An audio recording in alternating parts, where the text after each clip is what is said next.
Thank you very much, Kevin. It's the 25th consecutive sellout here in Raleigh-Durham at Carter Finley Stadium as North Carolina State takes on 8-0 top 10 Georgia Tech.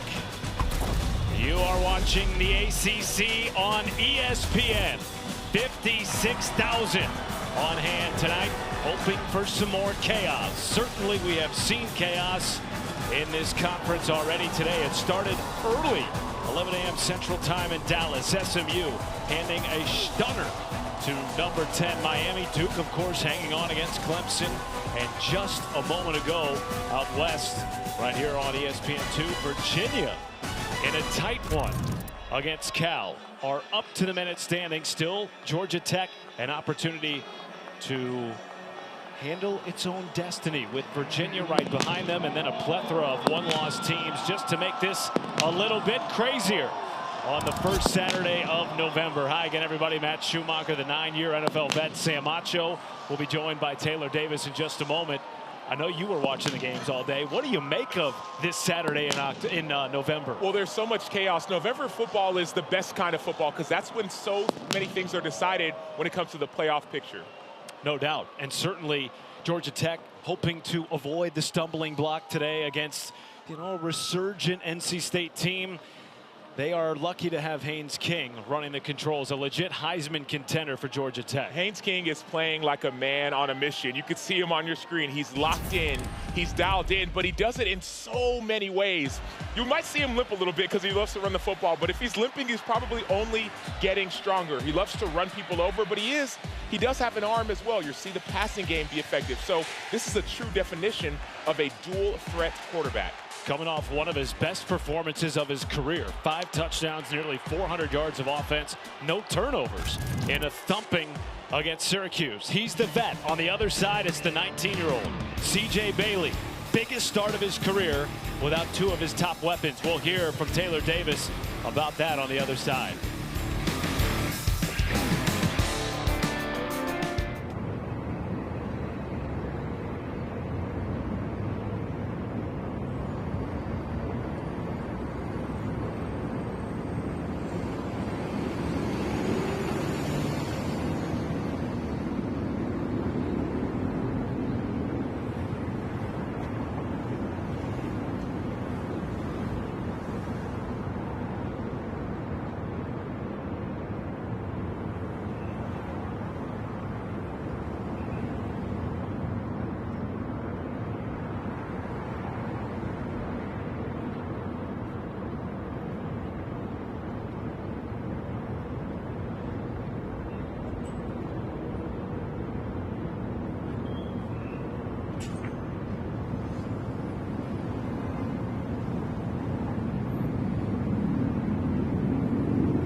ESPN College Football Prime Time is presented by Geico.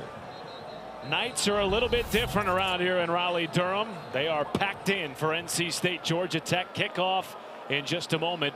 But first, Taylor Davis with a report on the North Carolina State offense. Yeah, Matt, huge news. NC State will be without tight end Justin Jolie and the ACC's leading rusher in Hollywood Smothers. Jolie is dealing with a hamstring injury he sustained on that touchdown drive against Pitt last week. Smothers, an ankle injury. Coach Doran told me he didn't practice all week, just isn't quite ready to go. Look for more inside zone from running back Duke Scott.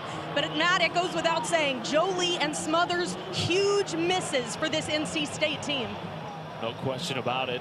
And the top two receivers in the passing game in terms of catches this year for the young quarterback, C.J. Bailey.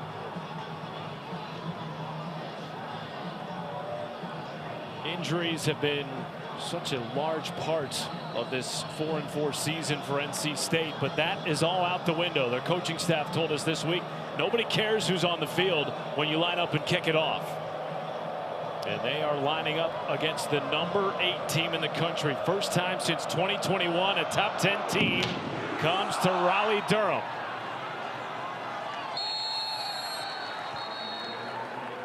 And so without his top 2 weapons on offense, the young quarterback C.J. Bailey takes more of this game on his shoulders. There's so much excitement around this quarterback. Not only did we talk to the coaching staff, but you turn on the tape, and C.J. Bailey, when he gets hot, he's very hard to stop. You can see it through the air, but one thing that he's grown in his game is his ability to run the football as well. He has a 6'6" frame, so he's got a long frame, but he's become more courageous as a runner. He will have Duke Scott in the backfield, the redshirt freshman from Stockbridge, Georgia. First play is a pass and a dart complete outside to Noah Rogers for a first down. NC State won the toss, elected to receive. The offense this year, despite the record, Sam, has shown the ability to be very explosive. I love the confidence. When you win the toss, you say, I want the ball, I'm at home, I want to get points on the board first to show that we are not afraid.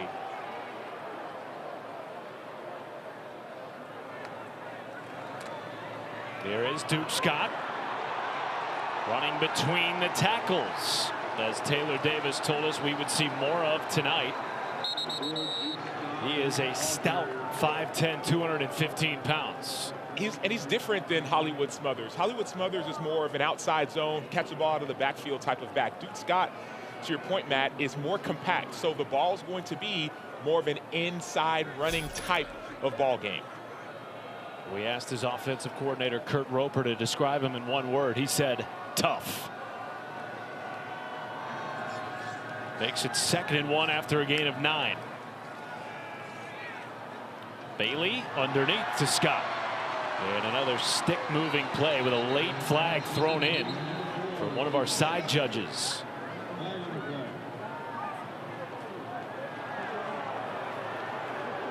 And it's going to back North Carolina State up and get the first down. Offense number 6, 15-yard penalty. Penalty on Wesley Grimes. Dave Doran told us, look, this season has not been what we expected. Injury's a big part of that. But scared money don't make money. Sam Acho is what he told us. Told his team, nobody expects you to win anyway, so why not go out swinging? I love the mentality of Dave Doran. He's coached here for a long time. He's a mature type of coach with a mature team. So the whole point of this game is give everything you have. Don't worry about the scoreboard or the rankings.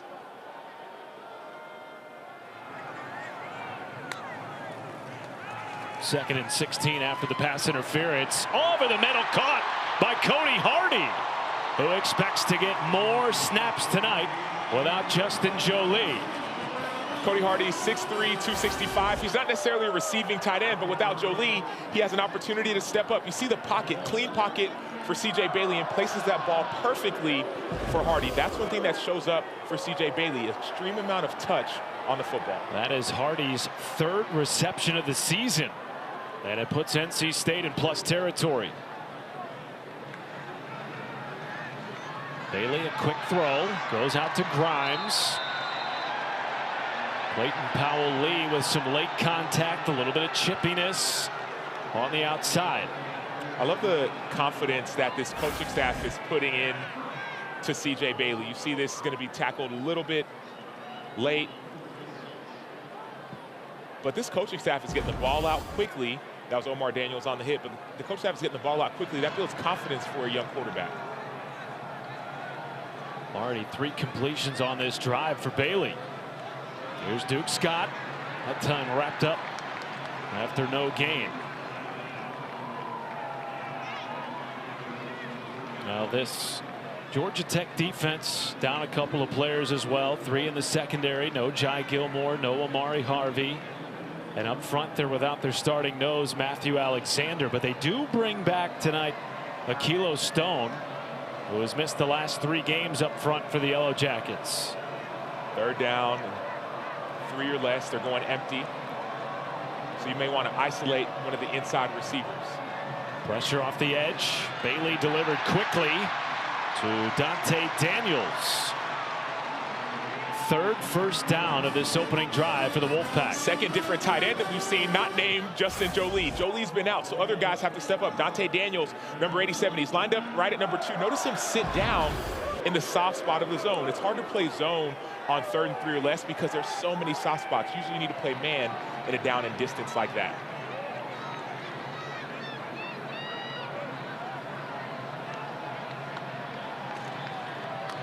Scott cuts it up the middle, runs over a man, carries tacklers inside the 15.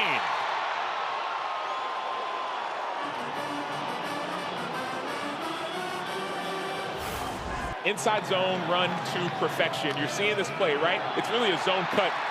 Daniels coming back to do the cut, and Duke Scott, that physicality is showing up on tape.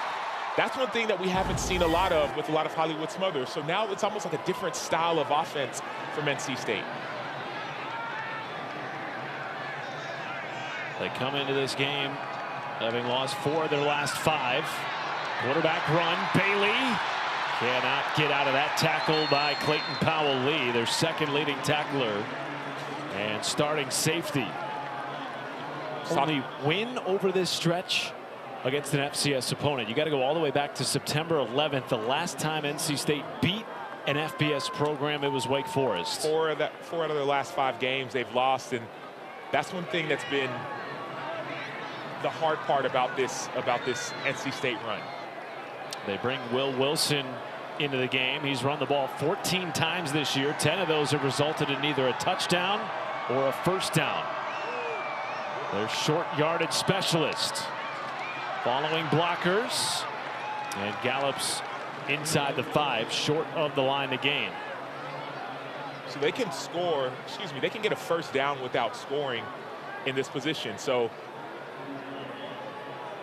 looks like Wilson staying in. Now, getting into the red zone was such an important piece of their offensive preparation this week. Sam, they got into the red zone just once in the last 2 weeks against Pitt and Notre Dame, and now C.J. Bailey comes back in for the 10th play of this opening Wolfpack drive.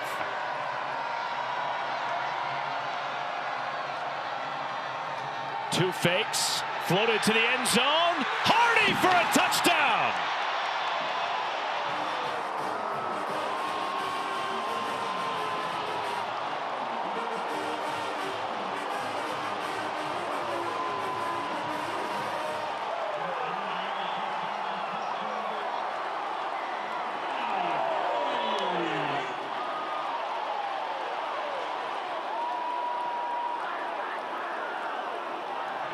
You're grinning ear to ear right now after that opening drive. Scared money don't make money. We heard from Dave Doran. He said we cannot be afraid.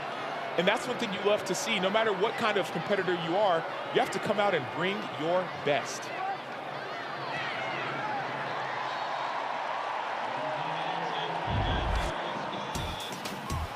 Running backs at home, so as a defender, you're thinking, okay, I have to stay in the run, but Cody Hardy's the tight end.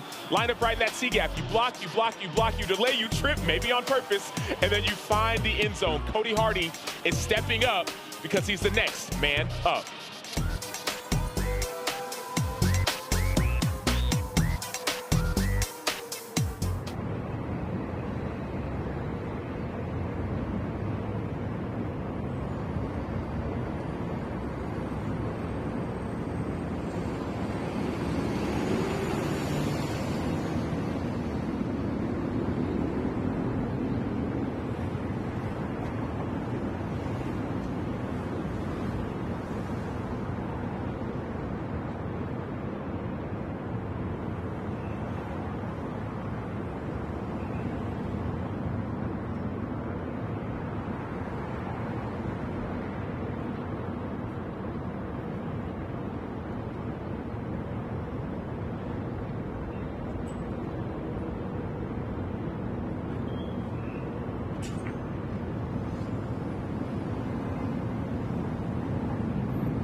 Bell Live Ma Student Section. Only one student section can claim the title of Live Ma Student Section of the Year. Who will take home the trophy this year?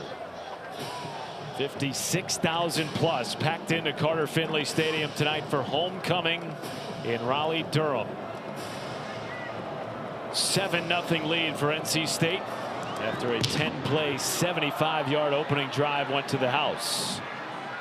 Returnable for Shane Marshall, but he kneels it in the end zone, and we will see Haynes King, a legit Heisman candidate, and a tough test for NC State's defense as we take a look at tonight's impact players, brought to you by Pizza Hut. Well, it's going to take a little bit more this week. If you want to not be on Haynes King's Heisman highlight, it's going to be 3 defenders for NC State. Kean Sloan, Sebastian Hartsch, those are 2 of the edge defenders, and then Caden Durham, the inside linebacker, Fordham, excuse me. They want to try to keep everything inside. So the goal is to try and keep everything inside and not let King beat you. Here's Jamal Haynes. He is wrapped up in the backfield. Kean Sloan, a 2-time All-Mountain West defensive lineman at Utah State, transferring over in the offseason. He's one of our impact players for a reason. Watch him take on this pulling guard. Kean Sloan is an outside linebacker. This game has to be won, if it's going to be won, by the outside linebackers. Why? Because Georgia Tech loves to pull people and be physical with you. Kean Sloan accepted the contact and was ready for it.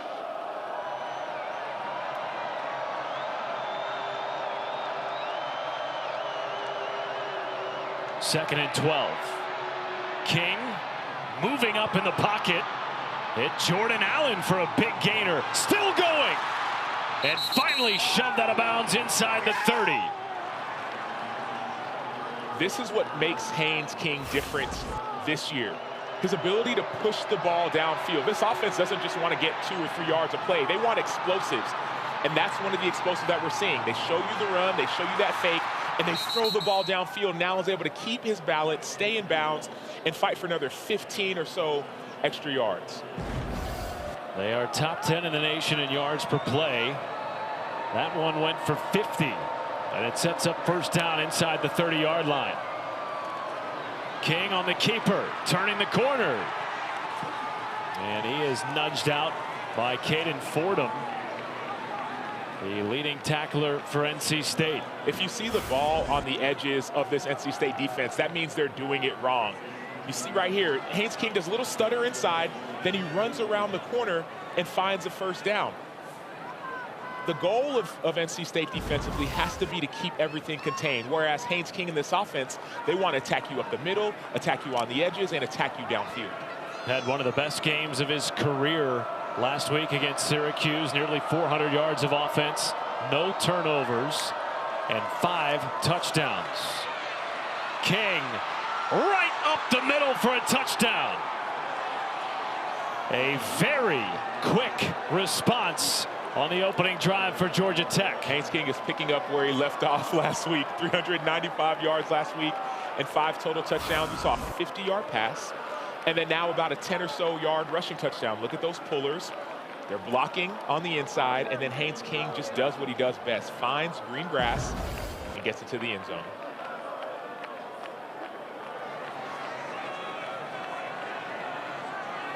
Aiden Bird makes it a 7-7 game in Raleigh. Haynes King is truly a dual threat quarterback, but he wants to beat you with any way he possibly can. And so now he uses his blockers, finds the end zone for a touchdown.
ESPN College Football Primetime is presented by Geico Switch and Save.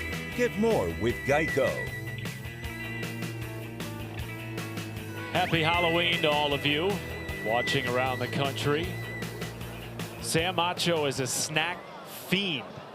I'm curious, what takes #1 in candy for you? Dude, I'm not a big candy guy, man. Come on. I like Kind bars. I like, you know, I'll do Twix every now and again. Okay, but there you go. If I get too many, man, it's not a good look for your boy.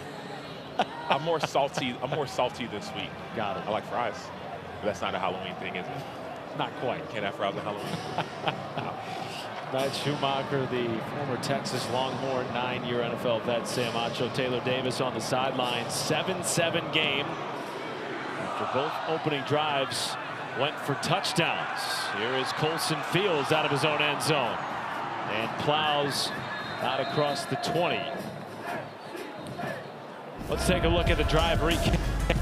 AutoZone, 10 plays, 75 yards on the opening drive of the game for NC State. Again, down their top 2 offensive weapons.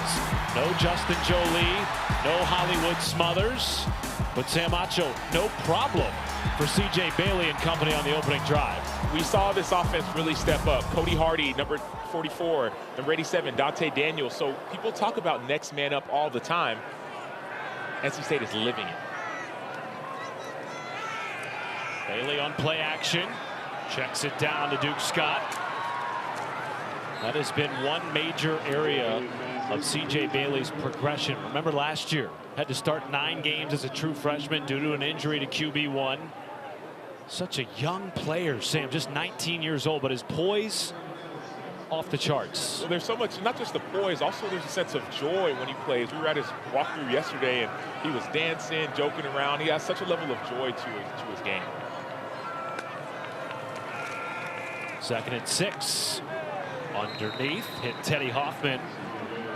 The only true freshman on offense right now for a North Carolina State team that returned 8 starters on offense. And prior to tonight, they had been isolated from all the injuries that this program has sustained over the course of this season so far. And now it's another 3rd and 3. Last time we saw Blake Gideon, defensive coordinator for Georgia Tech, play zone. This time it looks a little bit more like man.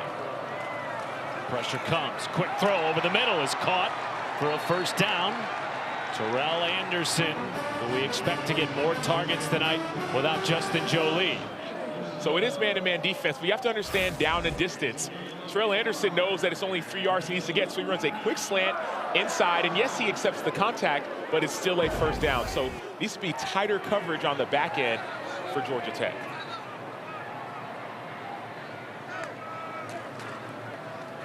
Duke Scott on the carry.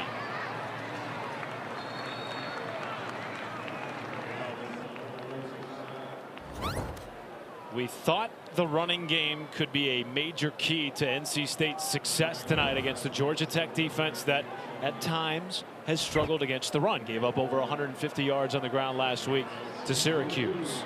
Absolutely. This defense has struggled for the most part stopping the run, and NC State's trying to exploit that. And Bailey is somebody who can exploit it. Long strides up the middle at 6'6". Pickup of 21. That's the maturity that we talked about, the decisiveness. Dave Doran this week said we want to see him make quicker decisions when it comes to running the ball, and this was that. There was a little bit of a lane. Look how open it is on the middle. And then, boom, he decides to take off. It's man-to-man, so everyone's eyes are not on the quarterback. Their eyes are on their man. C.J. Bailey sees that and accepts that for a big-time game. Multiple plays already in the first quarter of 20 yards or more for the Wolfpack. Somehow, Duke Scott turned that into a positive gain despite feeling contact behind the line of scrimmage. That's the power. We talked to the coaching staff. They said, man, we haven't coached a guy like Duke Scott with his physicality, with his toughness. That's different than what we've seen before. And so it is the same offense, but there are different plays that are being called based off of the personnel.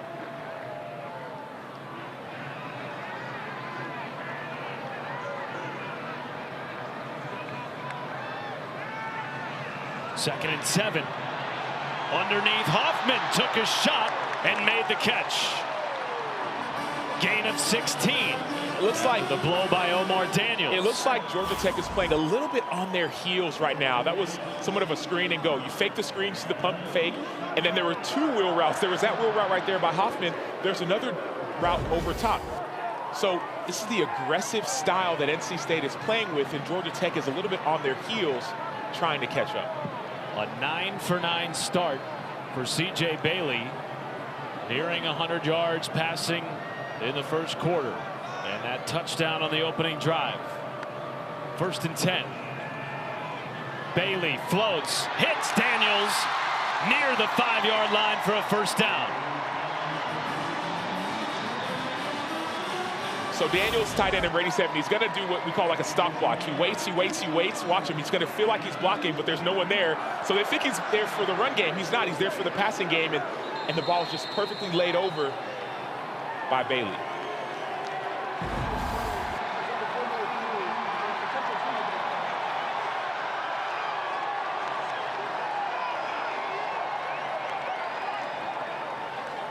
So they're going to send this to review for a potential targeting. We will step aside and clear that up when we return. A 7-7 start in Raleigh.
Seven ball game in Raleigh. Zachary Toby was potentially going to be called for targeting here, but after the review, Sam, they wiped it off. So they decided that Dante Daniels in this position is not defenseless anymore, because if he would have been defenseless, there is an indicator leading with the head. There's forcible contact in the head or neck area.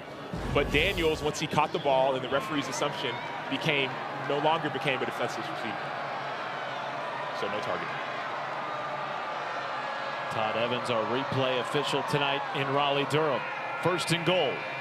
Bailey flushed, corner of the end zone, and wisely got it out of play.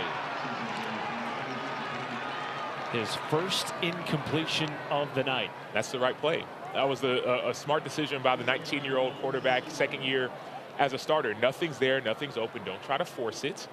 Just throw it away and live to play the next down.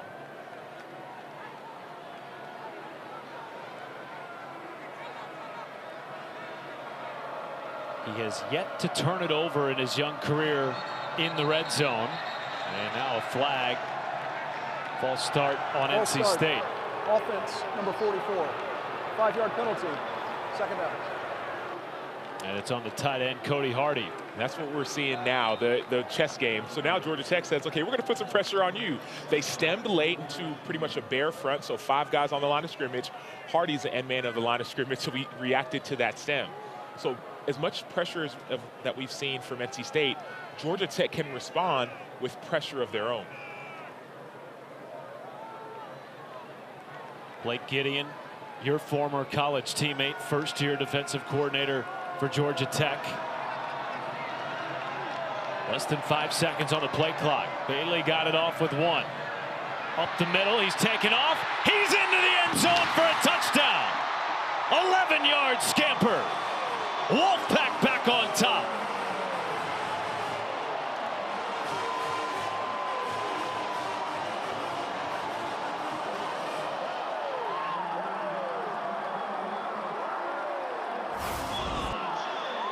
So this play is made by Jalen Grant, number 74. So C.J. Bailey makes the play, but a linebacker's right there to make a tackle. All that Grant does is he gets his paw right on the right side of E.J. Lightsley, number 2, the linebacker. And that little bit of paw was able to free up C.J. Bailey for the touchdown. His 4th rushing touchdown of the season. Vineset's PAT is good. 14-7 lead for the Wolfpack. And I want to go back to that play. Everyone keep your eyes on number 74, Jalen Grant, one of the leaders of the team. This is a designed quarterback draw, a designed run. But Lightsey is spying the quarterback. He's looking at Daniels. Look at Grant just get a little bit of touch, and that's able to just force Lightsey to avoid him. And then C.J. Bailey does the rest. What a start of what has been a very chaotic night of college football. And what a night we have for you coming up Tuesday on ESPN and the all-new ESPN app. For the first time, the Armed Forces Classic features a pair of women's basketball programs. Number 1 UConn, their old Big East rival Louisville. The exclusive reveal of the first CFP Top 25 ranking. And the inaugural men's basketball Dick Vitale invite Texas under first-year head coach Sean Miller, and Duke fresh off a Final Four run from a year ago. Short kick, returnable for Shane Marshall. Takes it out to about the 30. Kevin Connors.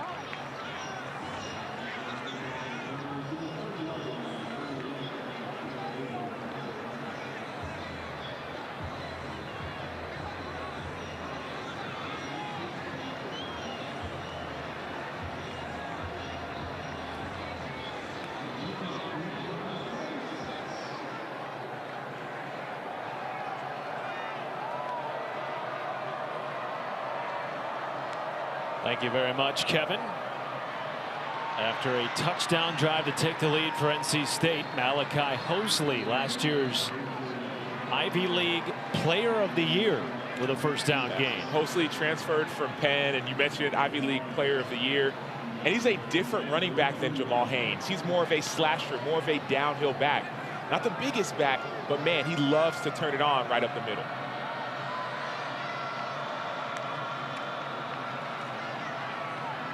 They go back to him. Taylor Davis, what do you have? Well, guys, obviously the noise has been at an all-time high around Haynes King, and I asked him this week, hey, how are you dealing with this? He said, it's all about your priorities. It's easy to avoid noise that I don't care about. My goal isn't a Heisman. My goal is to win this one, and then the next one, and then the next one, and win a championship with my team. That's all I care about. And you see that really embodied team first kind of guy. Delivers a dart over the middle to Eric Rivers, who was the first AP All-American in FIU football history last year. He's been a big pickup for Georgia Tech. He hasn't, but I want to go back, Taylor, to your point of Haynes King. We were down on the field watching Haynes King as he warmed up, and man, he was throwing that ball 50 yards in the air with ease, but also passes like that, throwing darts as well. So this is the maturation of Haynes King. He's not just a physical, bulldozing, bruising type of quarterback. No, he's got some touch to his game as well. He is the reigning National Player of the Week after the 41-16 win over Syracuse. And that run will likely take us to the end of the first quarter. A hot start for NC State, something they needed against a Georgia Tech team that has dominated opponents this season in first quarters. They take a lead into the second frame in Raleigh-Durham. The end of the first quarter. As suspected, an offensive slugfest in the opening 15 minutes. NC State with 2 drives and 2 touchdowns. Georgia Tech driving, and what they hope will be a game-tying touchdown. We'll be right back after this.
Welcome back to ESPN College Football presented by Prime Time. NC State scoring on both first quarter drives. And coming into the night, Sam Acho, Georgia Tech's defense had only allowed 16 combined first quarter points. They give up 14 to an NC State team that dominated time of possession.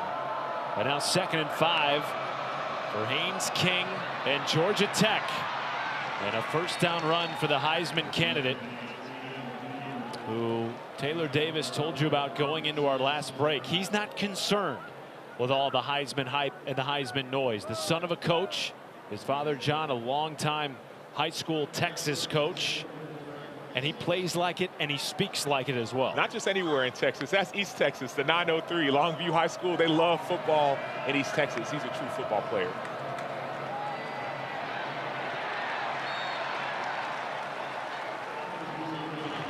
And you know, guys, a lot of players tell me, yeah, I'm avoiding the noise over and over. Haynes King has actually gone the extra mile. He has someone running his social media for him so he can fully disconnect from anything that would put this noise in front of him. I may question other players, but I believe it from Haynes King. He's feeling the pressure here, takes a shot to the end zone, and it's in and out of the hands of his intended target, Dean Patterson.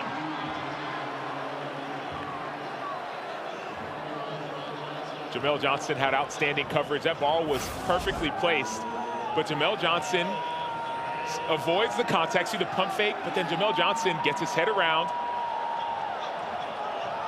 Really, more than anything, that was actually really just a drop.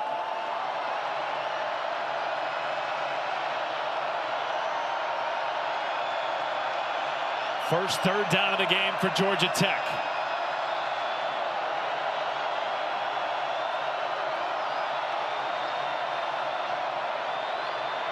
Haynes over the middle, and it's dropped again inside the 10. It was intended for the true freshman Jordan Allen. And now after a pair of drops, the kick unit comes out for Georgia Tech. The ball's being placed exactly where it needs to be, but that's the second drop that we've seen in a row by one of the Georgia Tech receivers. Sometimes the excitement, the being amped up, sometimes you're not ready for a moment like this, so Georgia Tech needs to calm themselves down. The ball's right where it needs to be, and just keep on making the plays you're supposed to make. Aiden Burr from 43 yards. Tucks it in the right upright to make it a 4-point game. Good stop for North Carolina State defense. They lead by 4.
Boy, did the ACC championship race get a little more chaotic this afternoon as we welcome you back to a ACC night slate between NC State and Georgia Tech.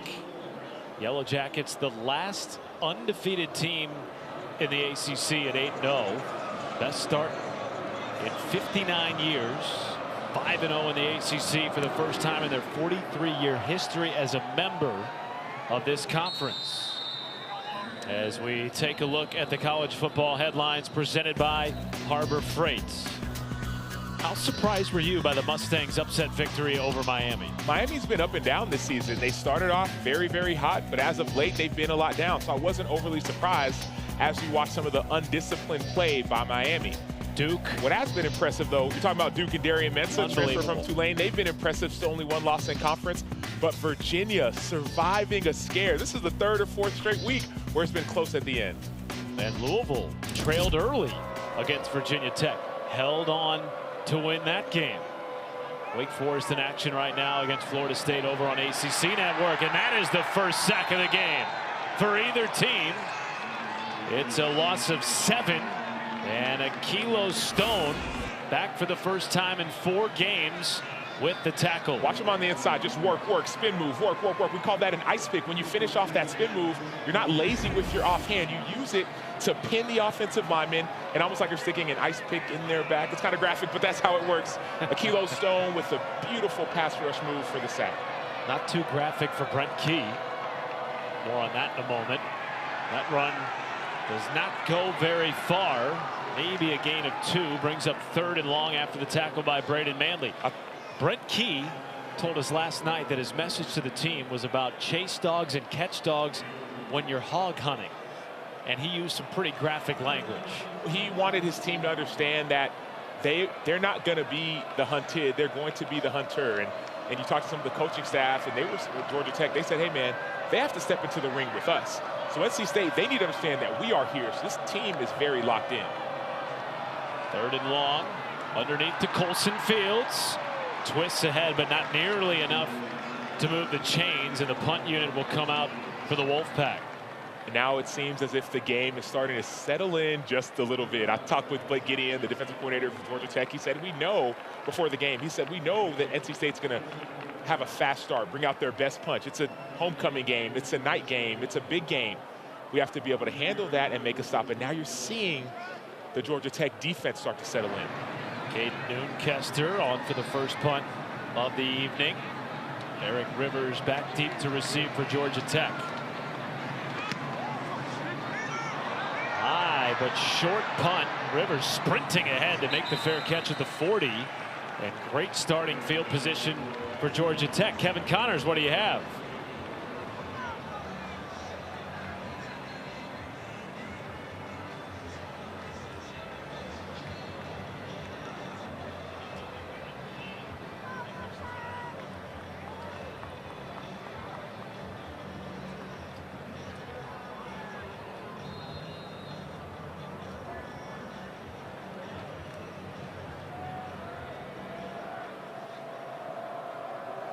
How about that, Kevin, on a chaotic day of college football? You said it earlier tonight.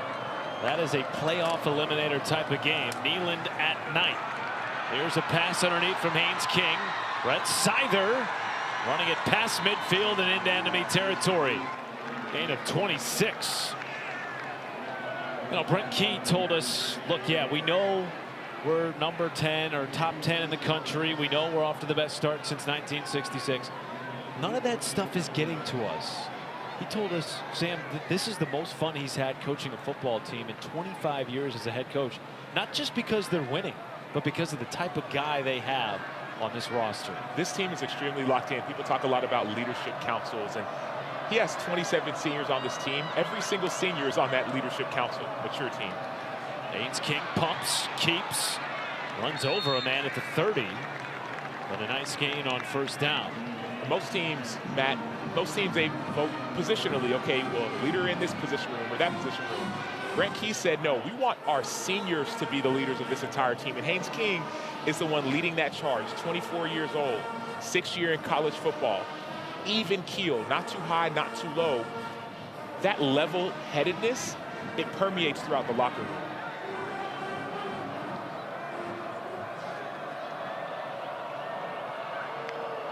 2nd and 5. King on the keeper. Positive gain makes it 3rd and short. Jackson Vick with the tackle. Well, Brent Key also told us about his veteran quarterback, 24-year-old Haynes King, that he's been a different dude this year, playing on a mission, not for himself, but for this program. So it's 3rd and short, 3rd and 2, and what Georgia Tech loves to do is they love to essentially run a quarterback counter OY, keep the ball in Haynes King's hands. Now, it depends on the formation. Quarterback under, they don't usually do that. In the past, last week we saw them do a play action for a big game. Traylon Maddox in the backfield. They pitch it to him with space, lowers the shoulder for a 1st down.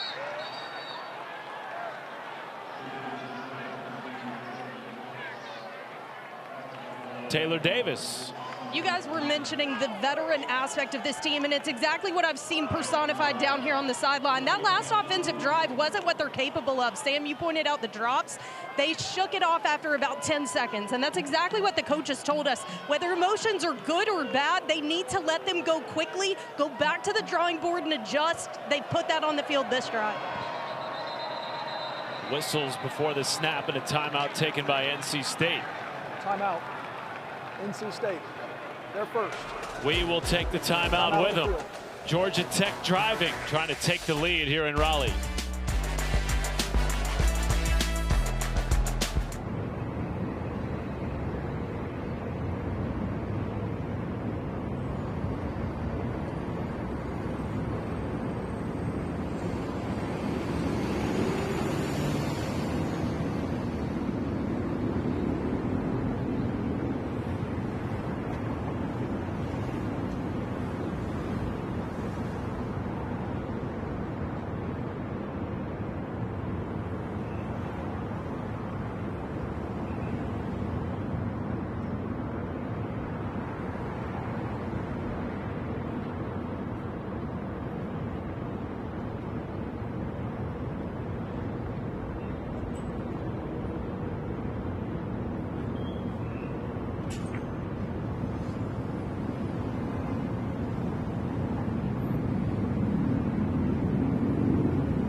Georgia Tech trailing 14-10.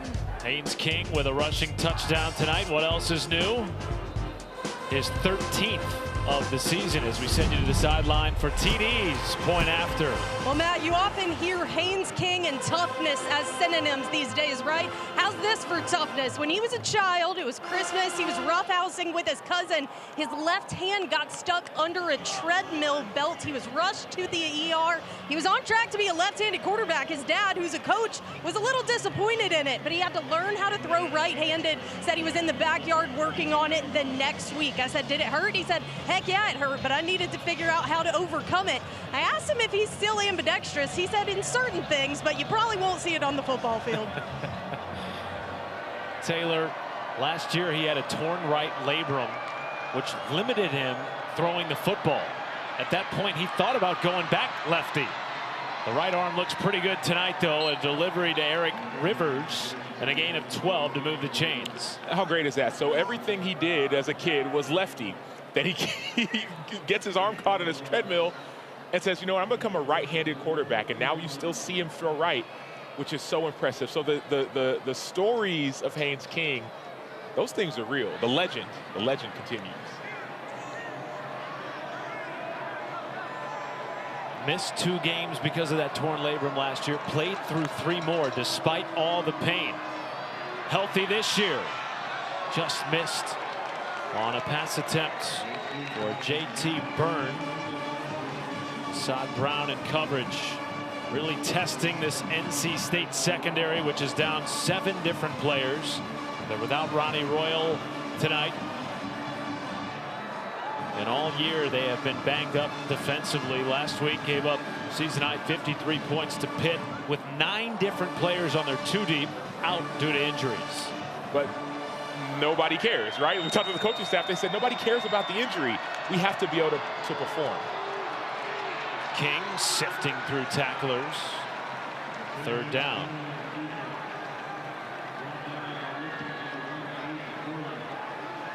Brent Key told us this young man is just cut from a different cloth. Credits his father John King for a lot of that, the old high school coach.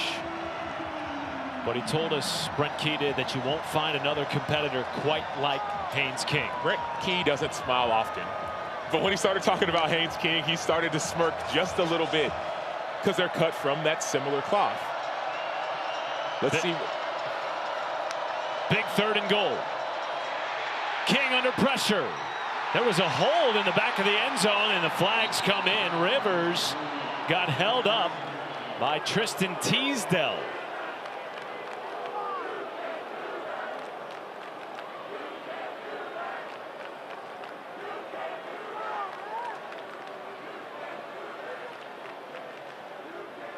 Teasdale's a true freshman. You talked about some of those injuries. He's one of the young guys stepping up, but he got caught holding in that situation. Pass interference. Defense number 19. Foul occurred in the end zone by rule. The ball is placed at the 2-yard line with an automatic 1st down. So he's a true freshman safety lined up on King. That's a tough situation as a true freshman. You know, you can't hold, you can't grab. He started to get lazy at the top of the route. More maturity and more reps will breed more experience, and he'll be ready. So it makes it 1st and goal. Fake the pitch. King hit, spinning, and he's dropped by Brandon Cleveland, one of just 3 healthy returning starters on this defense for Dave Doran. This is the play that we talked about. This is that quarterback counter row wide. They'll fake the pitch to try and get everyone out. But what DJ Elliott, defensive coordinator, said is, hey, I'm going to put Kean Sloan on the edge. He's going to attack, and then we'll find ways to slant the line to try to slow down that play. So 3rd and short, 4th and short, or even down in the goal line, expect Kean Sloan, number 8 of NC State, to be at the point of attack. Carry up the middle. It is stopped. Malachi Hosley stuffed by a plethora of NC State defenders led by Caden Fordham. We talked about impact players. This game is going to be a physical football game. Caden Fordham's right in the inside, and he sifts and he sees and he attacks Hosley, and he keeps on running his feet. That's textbook when it comes to inside linebacker play. But now it's 3rd down from the 2-yard line. Georgia Tech loves to be physical, but don't be surprised if there's a little bit of a fake and then it turns into a pass on a play like this. Number 1 red zone offense in the ACC.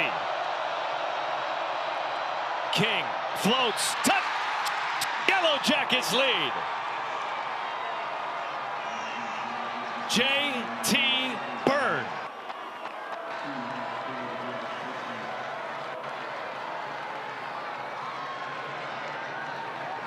And that quiets this capacity crowd on a homecoming night in Raleigh. It's the maturity of an offense. So the defense expects a physical run. Run. All of a sudden, JT Byrne just touches him just a little bit and gets behind the defense. That's the problem or the trouble with playing Georgia Tech. You think they're going to do one thing, then they do something exactly opposite.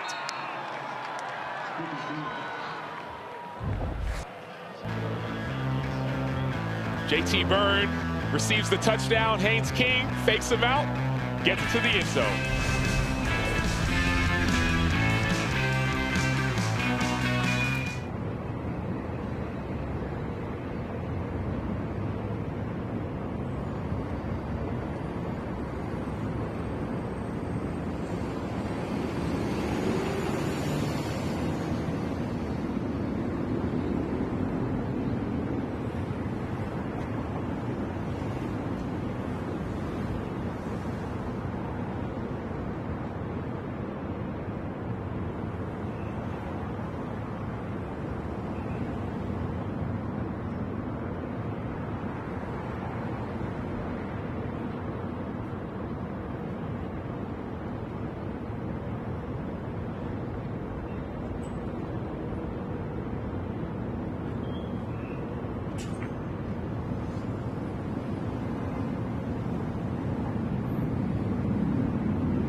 Georgia Tech marches down the field and scores to take their first lead of the game, 17-14. Meanwhile, next Saturday, we don't have the noon game yet, but a very fun slate on ABC of the all-new ESPN app. Starting at 3:30 Eastern, ranked showdown, A&M and Missouri.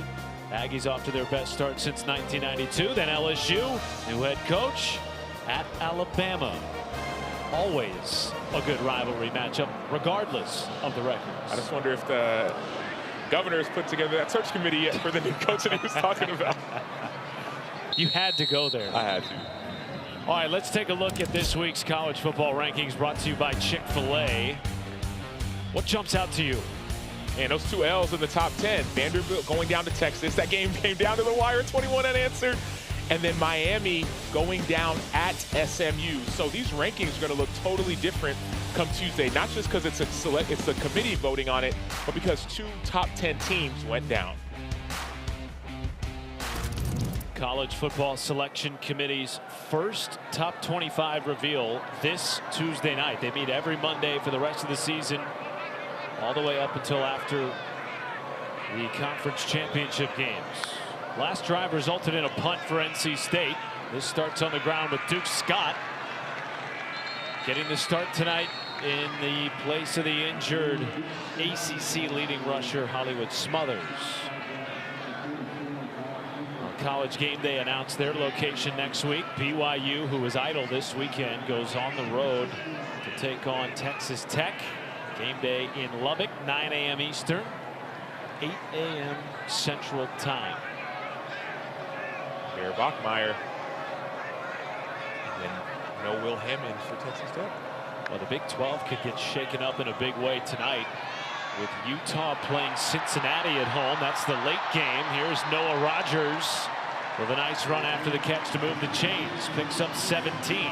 So this is where Georgia Tech needs to respond. You accepted the first punch from NC State, but now you have to make your adjustments and start responding. We've seen Georgia Tech pretty much either rush 4 or 3. They haven't had too much variety so far, but it may make sense to start changing up the look for a young quarterback in C.J. Bailey.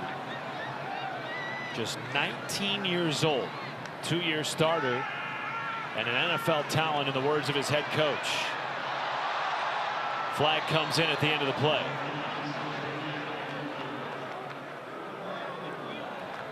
Holding, offense number 74. 10-yard penalty. It's first down. It's on the center, Jalen Grant.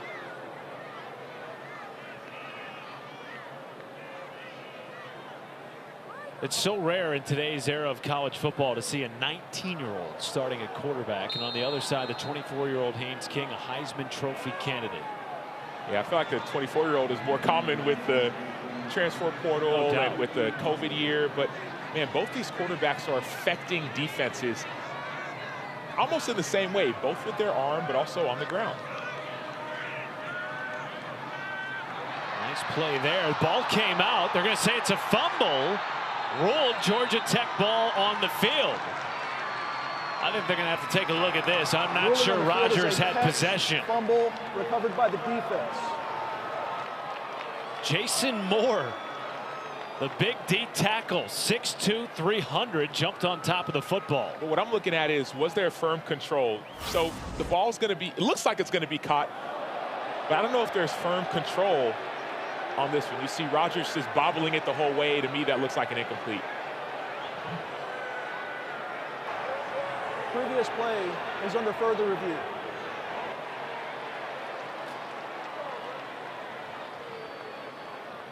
Does Rogers get firm control of that ball?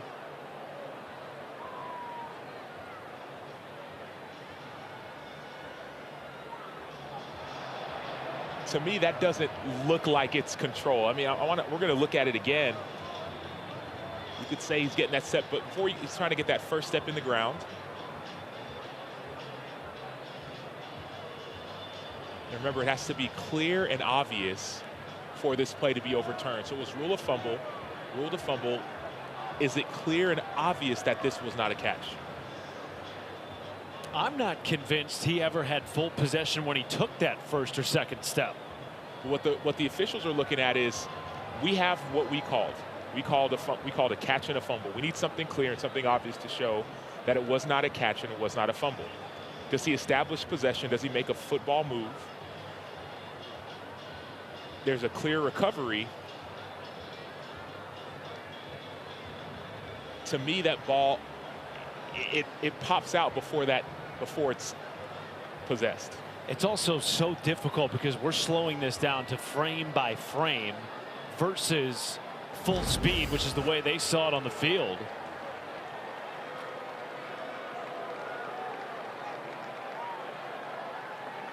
And here we go. We're going to hear from Adam Savoy. Review, the pass was incomplete. It's second down.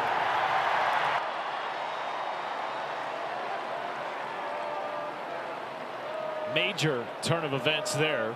North Carolina State maintains possession of the football instead of Georgia Tech having it in plus territory, up 3. Remember, NC State won the toss, elected to receive, so the Yellow Jackets will get the football coming out of halftime. 4-man rush.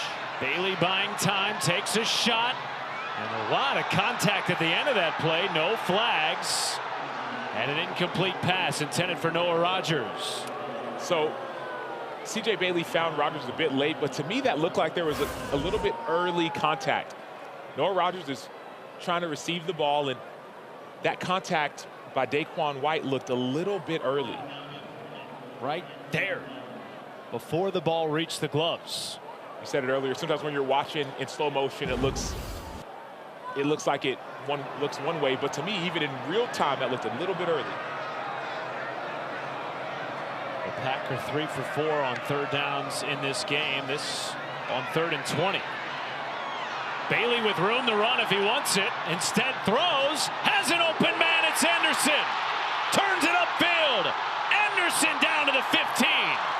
Monster gain to extend the drive. 52-yarder. I love the decision by C.J. Bailey. So he could have ran the ball, but it wouldn't have been for a first down. It's 3rd and 20. You might have been able to get 10, maybe 15, but he slows down.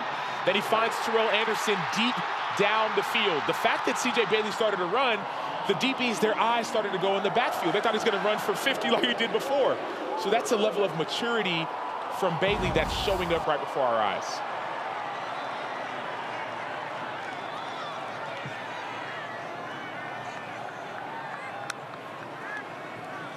Duke Scott following blockers inside the 10. And just going back to that play briefly, why was that play wide open? Well, for the first time all game, we saw the defense of Georgia Tech bring a blitz. We saw the pressure, and so with that blitz, that means you have one less person in coverage. They brought 5, maybe even 6. That leaves one less person to be back in coverage. So that's part of the reason, in addition to C.J. Bailey and the threat of him using his legs. Their short yardage specialist, Will Wilson, the freshman from Columbia, South Carolina, where he was Mr. South Carolina football. Comes into the game at the quarterback position with Darius Johnson to his left. Wilson keeps trying to outrun the defense. Wilson leaping for a touchdown.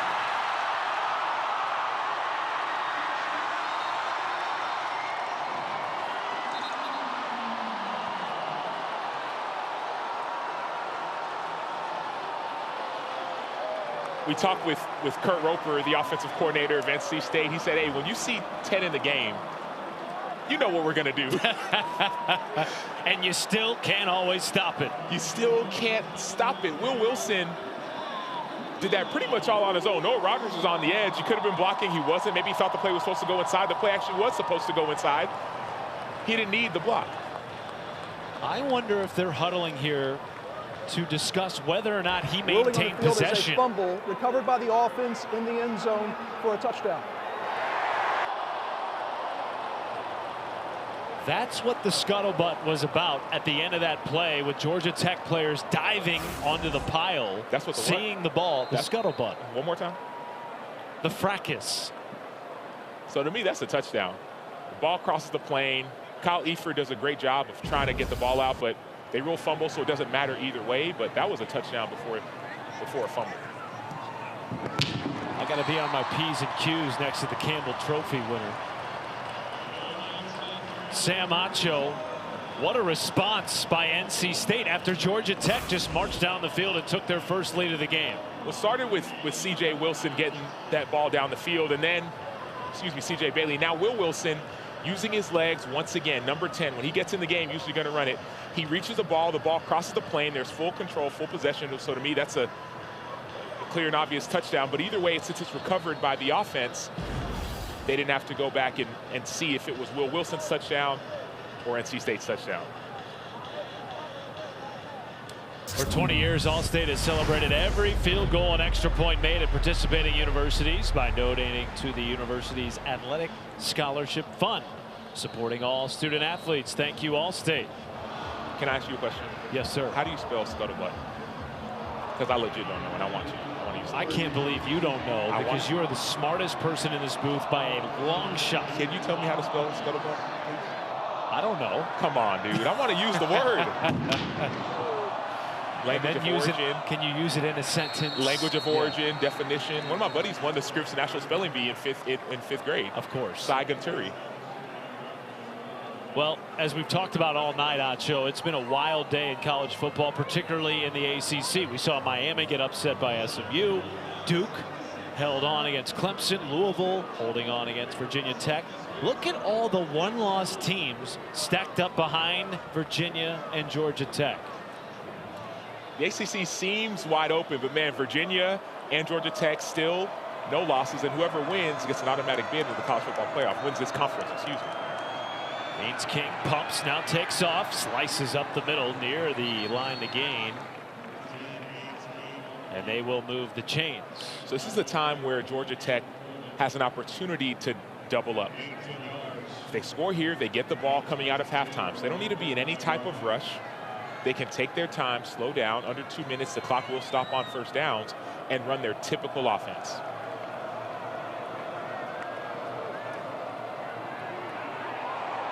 There's Jamal Haynes stretching it wide for a gain of 3 or 4.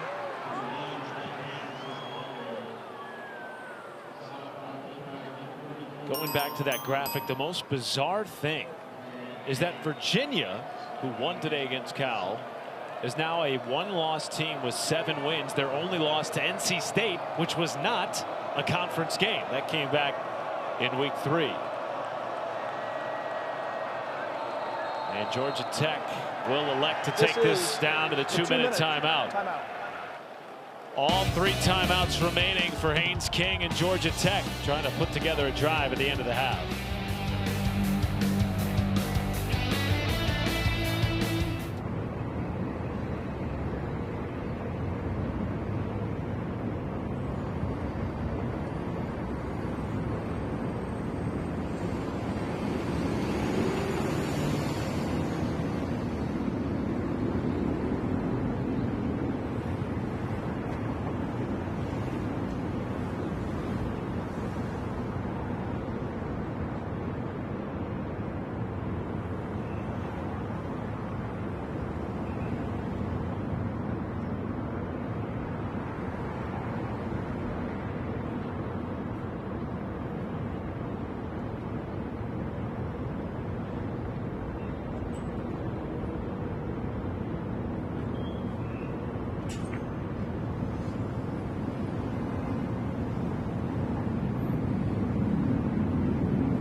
Thank you very much, Kevin. With the Texas alum, Sam Acho, Taylor Davis on the sideline. Final 2 minutes of the first half.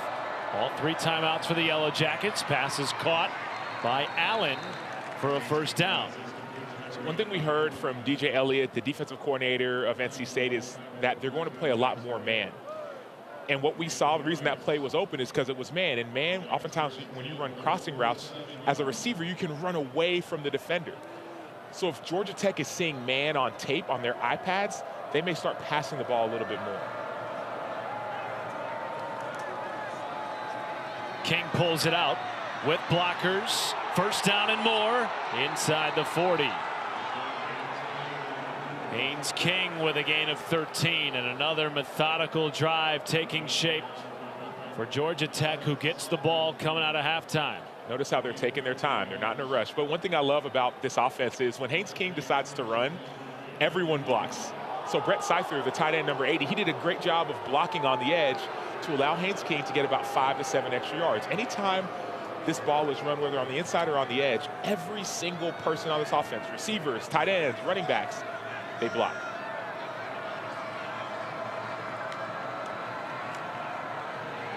Haynes slips out of one tackle, then is upended on the near sideline by Jackson Vick.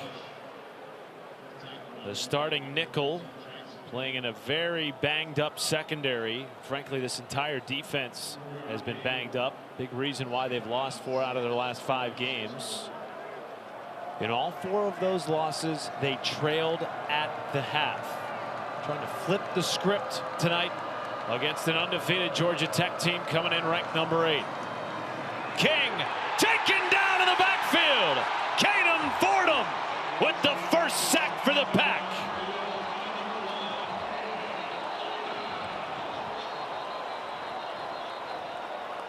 So for the most part in this game, it's been sit back and watch what Haynes King does. But now you're going to see blitz over and over and over again. Georgia Tech, their first 30 seconds. Please reset the game clock to 1:08. Caden Fordham and Kenny Soares come around the edge on that blitz, and the best thing that Fordham does is he keeps contained on the quarterback. Haynes King, if he would have seen that on time, he could have escaped, but Fordham goes to what we call the upfield shoulder to keep Haynes King from escaping the pocket.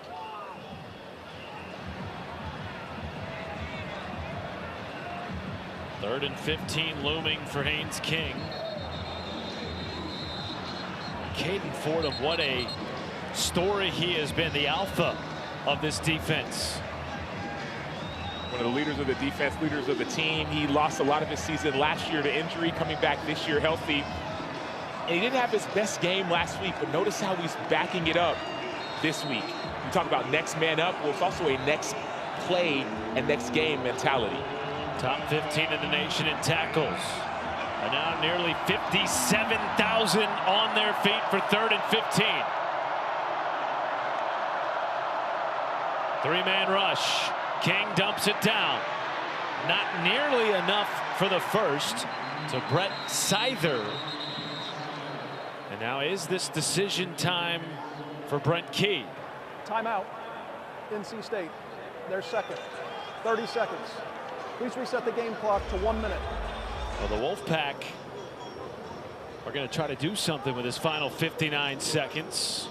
It'd be about a 54-yard field goal for Brent Key, whose field goal kicker Aiden Burr has hit from 55, and that was a fire drill field goal to win the game against Clemson earlier this year. See Brent Key's trying to figure out, okay, what's the best decision? I think you kick it in this situation. You take the points, try to stop NC State going to halftime. He did tell us that Aiden Burr hit from 64 in scrimmages earlier this season. They will bring him out for a 54-yarder from the left hash. Already 1 for 1 tonight.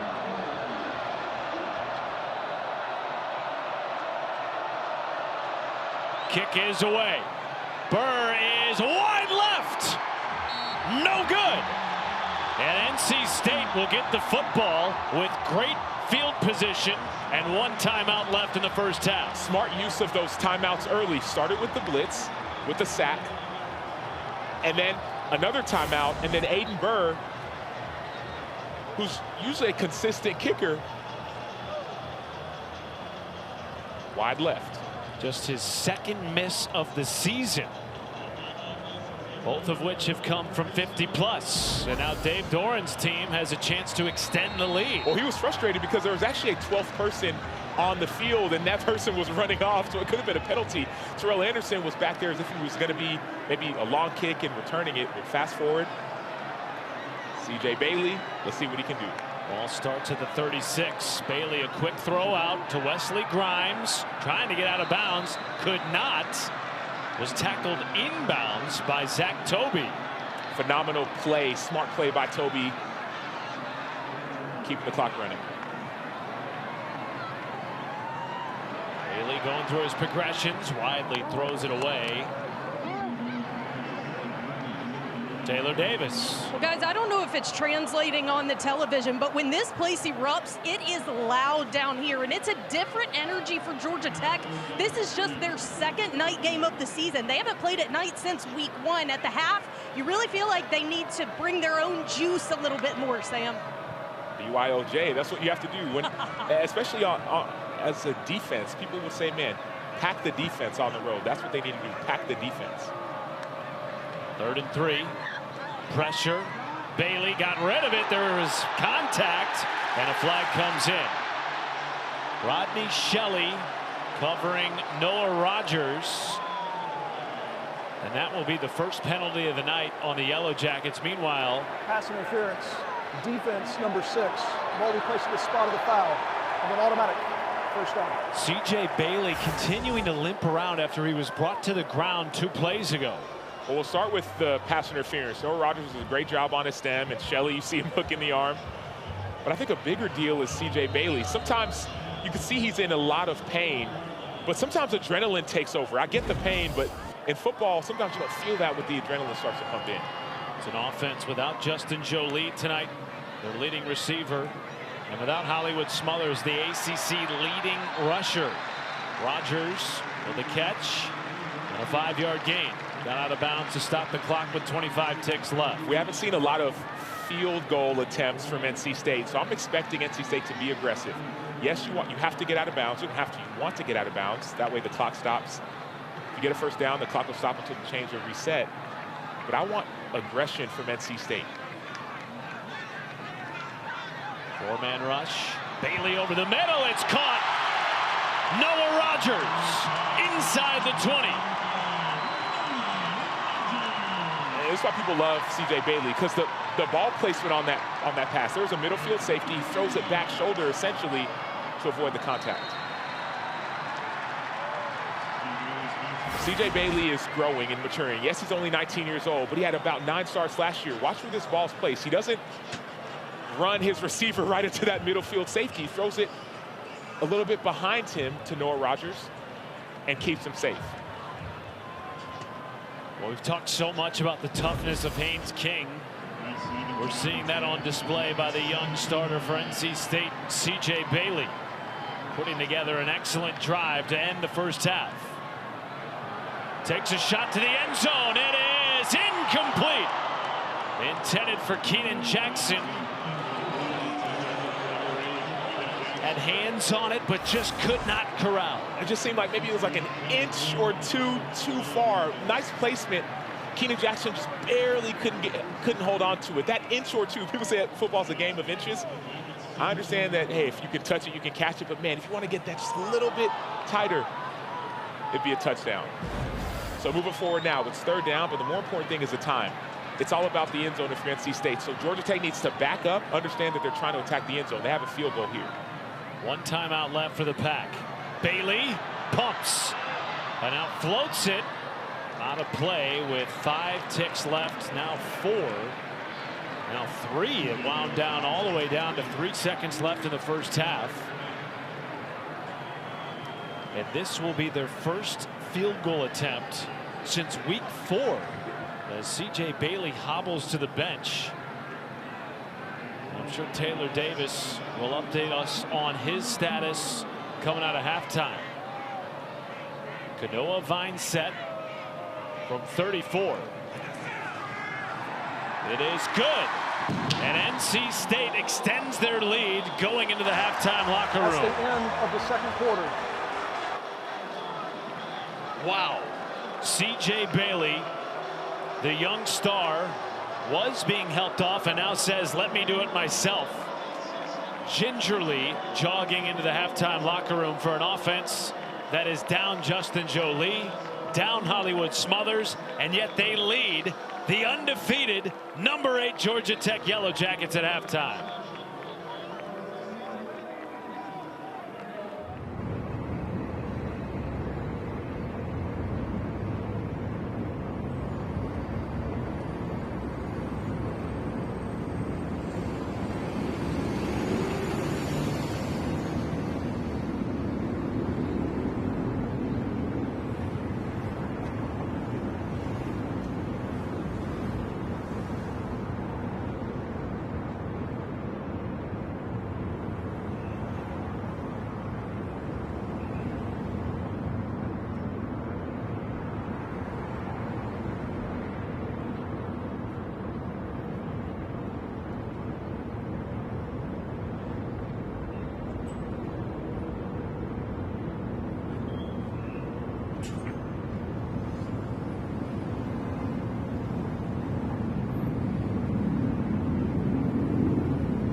presented by Geico.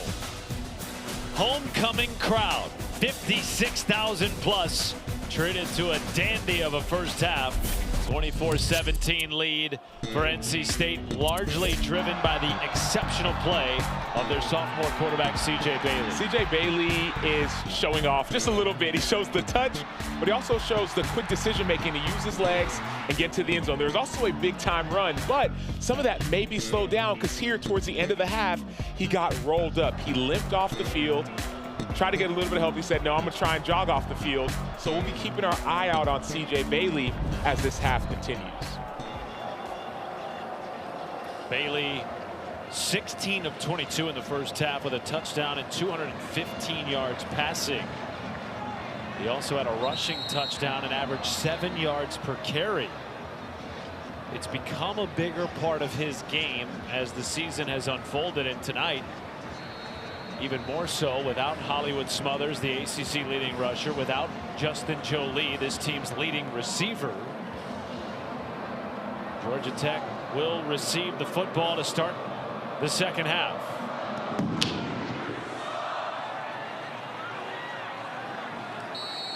And moments ago, Taylor Davis caught up with NC State head coach Dave Doran.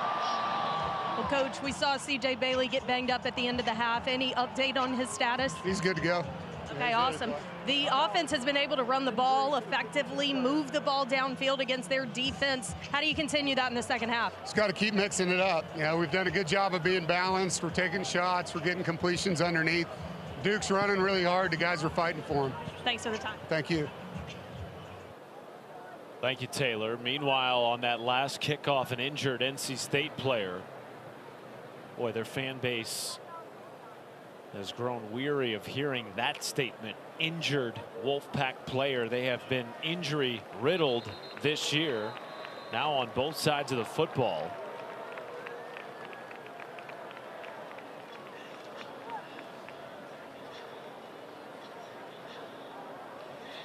Well, let's take a look at tonight's game track, brought to you by Coca-Cola. The wily vet and the young star. Haynes King, a Heisman Trophy contender, and C.J. Bailey hopes to be that one day, Sam Acho. And Haynes King will have his Heisman moment if they are able to overcome NC State down at halftime. These are the opportunities that you live for. C.J. Bailey, on the other hand, is really trying to build his resume. So two quarterbacks at two different stages in their career, but both with a big opportunity to make a splash. Malachi Hosley, the Ivy League Player of the Year, lined up in the backfield with Haynes King. And a pre-snap penalty. False start. Offense number 72. 5-yard penalty. First down. Taylor Davis made the point before the end of the first half that this is just Georgia Tech's second night game of the season. The first, all the way back in week 1 at Colorado, they won that game by 7. This environment is maybe unlike anything they have seen so far this year. A sold-out Carter Finley Stadium. And Haynes King, tackled by Travali Price, got back to the original line of scrimmage. Think about halftime adjustments. What would Brent Key tell his team? What would offensive coordinator Buster Faulkner tell his offense? And it seems as if they're saying, hey, let's attack the edges. We've been winning inside. We haven't got on the edge as much. So I expect more side-to-side runs from this offense. King underneath. It's Jordan Allen. And the freshman, with his third catch of the night, has over 60 yards receiving. Was such a big piece in the absence of Malik Rutherford, who is available tonight, though we have not seen him much.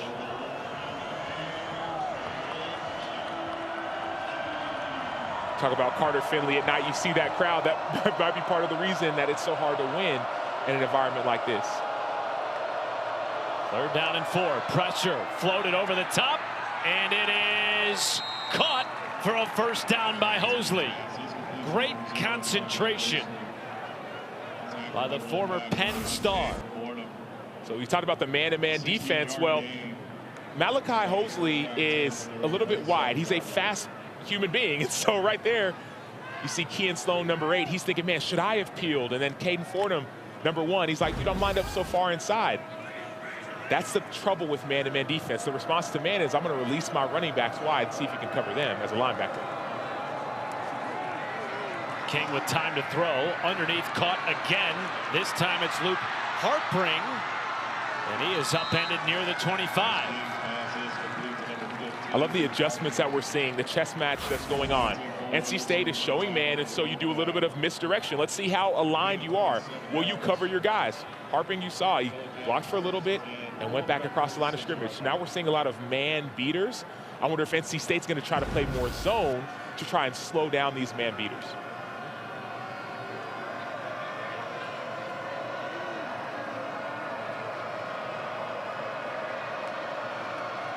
First and 10, King to the outside.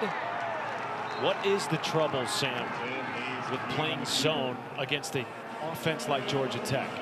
Well, the problem with playing zone is that when Georgia Tech Georgia Tech loves to pull offensive linemen. And so if you're in zone, it's hard to remember, okay, which gap am I in? Am I in this gap? Am I in that gap? Am I covering this guy? Am I covering that guy? When it's man-to-man, everyone knows exactly where their gap is because their gap is off of a certain man. So if I'm man-to-man on the tight end, I know, okay, well, I'm gonna be right inside. I have that gap.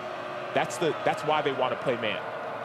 Particularly with guys playing out of position with all the injuries that they've had this year on that side of the ball.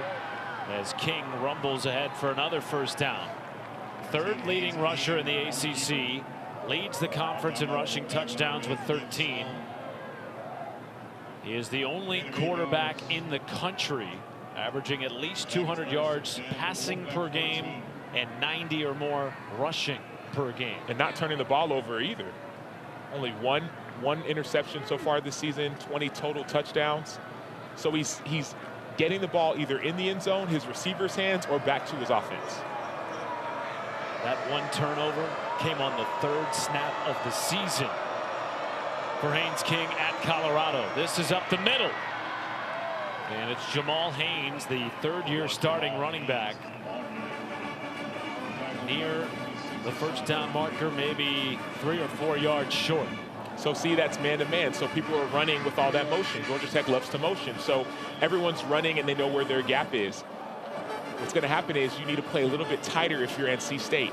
Georgia Tech's going to try to attack this man-to-man defense, run crossing routes and different types of throwbacks, man-to-man beaters. NC State has to stay in man because they're not comfortable yet trying to play zone against all these pullers. Haynes King flips it out wide, near the end zone, stops short. Luke Harpring again. You will not find 2 teams in the ACC that use their tight ends more than the 2 on the field tonight, and we've seen multiple for Georgia Tech so far in this game. It almost doesn't matter who the tight end is for Georgia Tech. Harpring right here, you see him. They ran this play last week. All hands on the rush. Brought down by Wolfpack, number 52, Charles Wallace.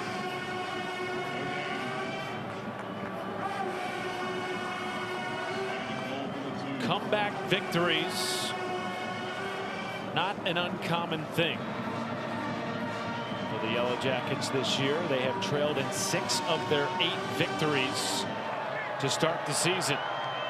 Last remaining undefeated team in the ACC, and coming into the night, the best chance to make the CFP out of this conference.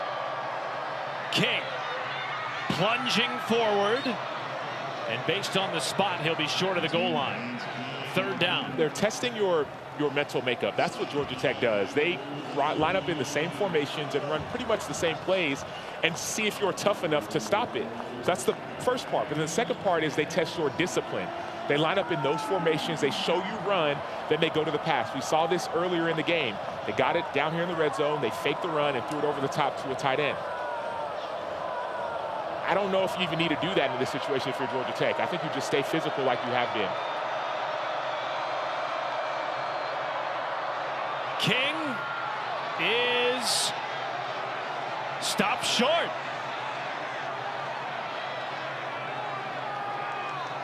Wow.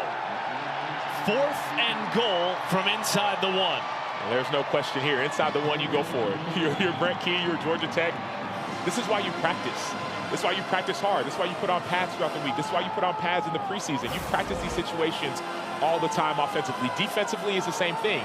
You live for moments like this. You see number 8, Kean Sloaney's in the backfield. See guys jumping on piles. This is what you live for as a defensive player. This is what you rep for as an offensive player.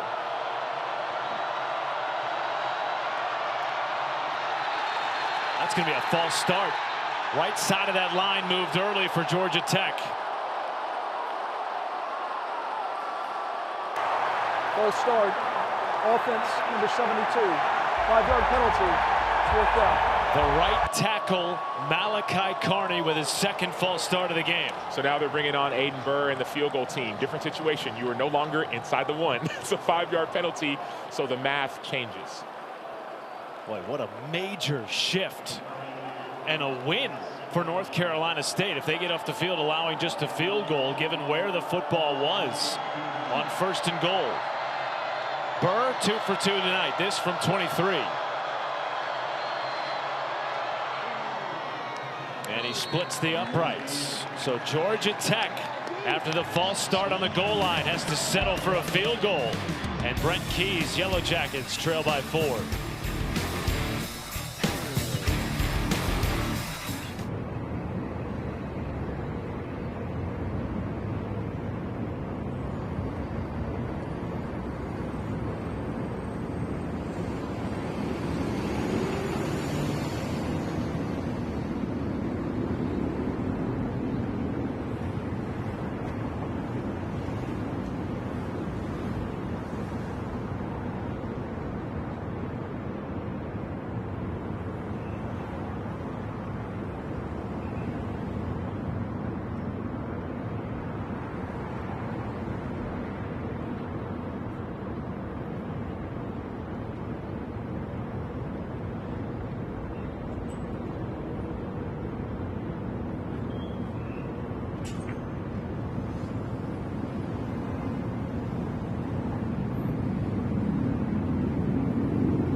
Introducing Verts. Swipe for news and highlights. Now available on the ESPN app. Back in Raleigh-Durham, C.J. Bailey rallying the troops as we went to our last commercial break. His team up 4, trying to hand Georgia Tech its first loss of the season. Yellow Jackets off to their best start in ACC play in their 43 years as a member of this conference. Trailing by 4 with 8:10 to play in the third. Matt Schumacher, the 9-year NFL vet, Sam Acho, Taylor Davis with you as well tonight. And we've not seen C.J. Bailey yet since he hobbled into the halftime locker room after a sack late in the first half. Your thoughts on his situation? I'm just wondering how warm he is. He was on the sideline the entire time, so is he staying warm, and now he's going to get that adrenaline? And I'm wondering what happened at halftime. How was he able to get back healthy? Well, he was exceptional in the first half. 16 of 22 with 215 yards passing. A rushing touchdown and a passing touchdown. Here's a carry on first down to Duke Scott in a foot race. Scott inside the 20, and he is taken down at the 5. And a flag comes in late. Biggest play of the game for the Pack.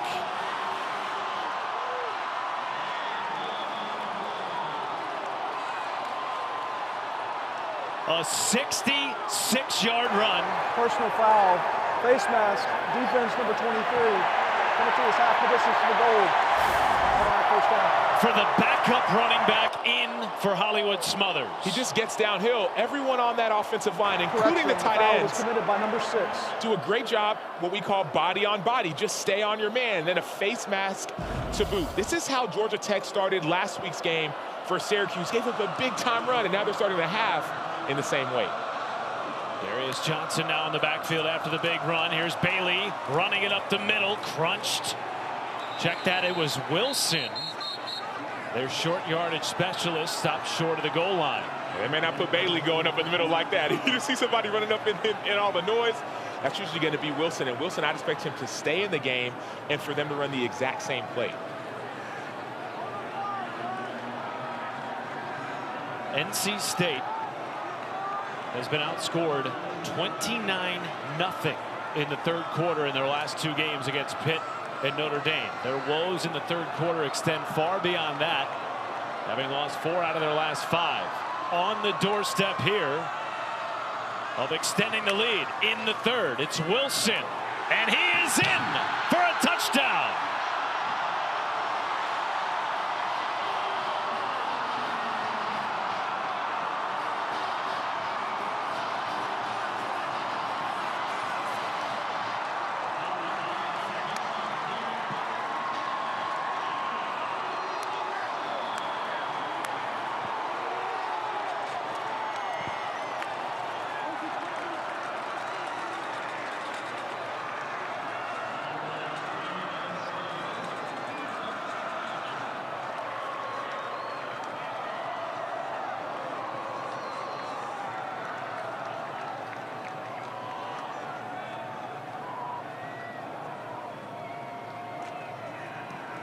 Kanoa Vineset makes it an 11-point game in favor of the Wolfpack.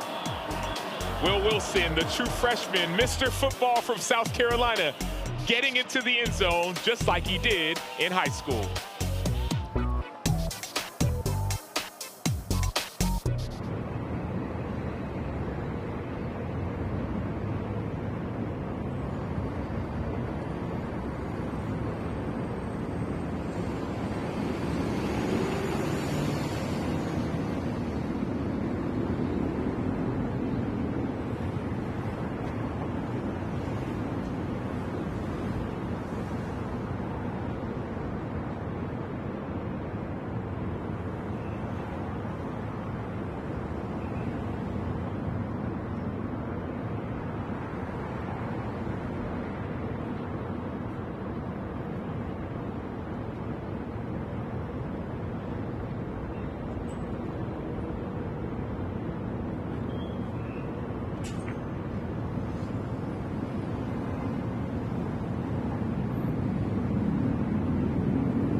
decide who's the better team. It is wide open. Can you believe it? Who's in the driver's seat to get to the playoffs? The top 25 rankings reveal and 12-team CFP projection. Tuesday on ESPN. Well, certainly one team that was in the driver's seat coming into the night. 8th-ranked Georgia Tech, unbeaten until this point. They trail NC State on the road by 11. Matt Schumacher, Sam Acho, Taylor Davis with you on a homecoming Saturday night in Raleigh. And after the first drive of the second half for NC State went the distance, they will boot it away. Shane Marshall muffed the kick and somehow got out across the 15. Well, it's almost time for the first college football playoff rankings release. November 4th on ESPN. Time for Sam's playoff prediction. Yes, this is it. This is what it looks like so far. Georgia Tech, they're 9 right now. Things could change. We saw things change with Miami. They were in my top 10 or top 12. Also with Vanderbilt. And also look at Virginia. Virginia keeps on winning. For me, I have them as the 10th ranked team. Texas Tech right behind them. That first team out is Notre Dame because the 5 highest ranked conference champions have to get in. Memphis would be the 5th. There's Haynes King going to take a shot on play action. Has Rivers in stride. Rivers with one man to beat. And he is taken out of bounds at the 15 by Brian Nelson. Whoa! The weakness of the NC State team is their defensive backs. There's a play action, a little bit of a half roll, man-to-man defense, no middle field safety, and Rivers does the rest. So this is that punch, counter punch. NC State punch with Duke Scott, the counter punch has been attacking man-to-man. 68-yard gain. And that time King with a loss on the play. Well, fans, don't forget to go to ESPN.com/Allstate Playoff Predictor to check out your team's chances to make the college football playoff. Coming into the night, out of the ACC, Georgia Tech with the best chance to make the CFP. Obviously, a win tonight crucial to maintaining that status. A loss certainly shakes things up. On a day that has already seen so much chaos. King underneath. Rivers caught it, though it was behind him. And it brings up 3rd down. I beg your pardon, that was Zion Taylor with the catch. It's almost like who's gonna bend first. NC State has stayed in man. Period. Georgia Tech has said, all right, if we're going to stay in man, I'll keep on attacking it. But with an 11-point lead, NC State has no real reason to make any adjustments.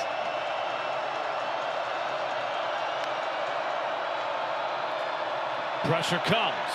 King end zone. Overshot his intended target, Jordan Allen. And now does Brent Key bring on the field goal unit? He will for the 4th time tonight. The Yellow Jackets will have to settle for a field goal.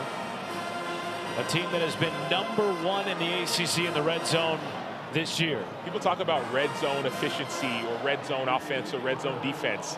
Yes, it's positive to get points if you're Georgia Tech, but this is a win for NC State when it comes to red zone. They gave up a huge play, but they're holding Georgia Tech to field goals, not touchdowns. He has made 2, missed 1. And that is right down the middle from 29 yards. 31-23. Dave Doran's team trying to pull off the upset of the night in Raleigh.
ESPN College Football Prime Time is presented by Geico. Welcome back to Raleigh-Durham, a 31-23 lead for NC State. Homecoming crowd, 56,000 plus, some dressed up like hot dogs. Are you a ketchup or a mustard guy? Oh, I'm ketchup all day. Mustard is for the weak. Oh, wow. My son likes mustard, though. I don't like it. So you're going to hear it from him when you get home. Yeah, Short kick, returnable for Colson Fields. He's out across the 20 and stuck hard. And that will bring NC State on for their second drive of the second half. Haven't seen a ton from C.J. Bailey, Taylor, who went down late in that first half with an apparent ankle. Yeah, team catch up, by the way. C.J. Bailey down here on the sideline. I've been watching how his mannerisms have been. Guys, he's definitely in a lot of pain. He spends time on the bench trying to kind of stay loose and stay involved with the iPad, but when he stands up, he has a substantial limp. He's unable to jog much. 83 rushing yards against Georgia Tech in this matchup last year. It's a huge piece of his game, like you pointed out, Matt. He had 3 rushing touchdowns in that game as well, a 1-point loss in Atlanta. The good news, Taylor, is that he's had the services of Duke Scott playing in place of the injured Hollywood Smothers. And he has been so impressive, Matt. This NC State sideline has been electric. But after a drive, Duke Scott is the first one back on the bench in front of the iPad. He has been to himself. He has been very methodically watching the iPad, seeing what he can do better, really taking this opportunity without Hollywood Smothers in this game. Probably the biggest start of his career coming against a top 10 team. He redshirted last year, still very young. There's Noah Rogers, who's had a nice night. A first down catch, his 5th of the game, and it goes for 14 yards. What I love, even Taylor, what you're saying is it seems like everyone is picking up the slack around C.J. Bailey. They know that he's injured. They know that he's fighting through it. And so whether it's Duke Scott or some of the receivers, the offensive line, they're saying, hey, man, you've picked us up all season. We're going to pick you up now. Absolutely. Injuries have been the story in Raleigh this year for the Wolfpack on both sides of the football. Scott again for a gain of 5. Meanwhile, tomorrow on Sunday NFL Countdown, before the Chiefs battle the Bills, Alex Smith goes all access with Patrick Mahomes on the art of the off-platform throw. Plus, a report from Detroit before J.J. McCarthy and the Vikings For an injury to a defensive player. take on the Lions. And you got mossed. Randy's catch of the week. NFL Sunday Countdown, 10 a.m. Eastern on ESPN. That is Braden Manley down. And remember, he was the player that pressured C.J. Bailey when Bailey went down with the ankle. Set the play clock to 40 seconds. Thank you. Let's check in with Kevin Connors. Kev.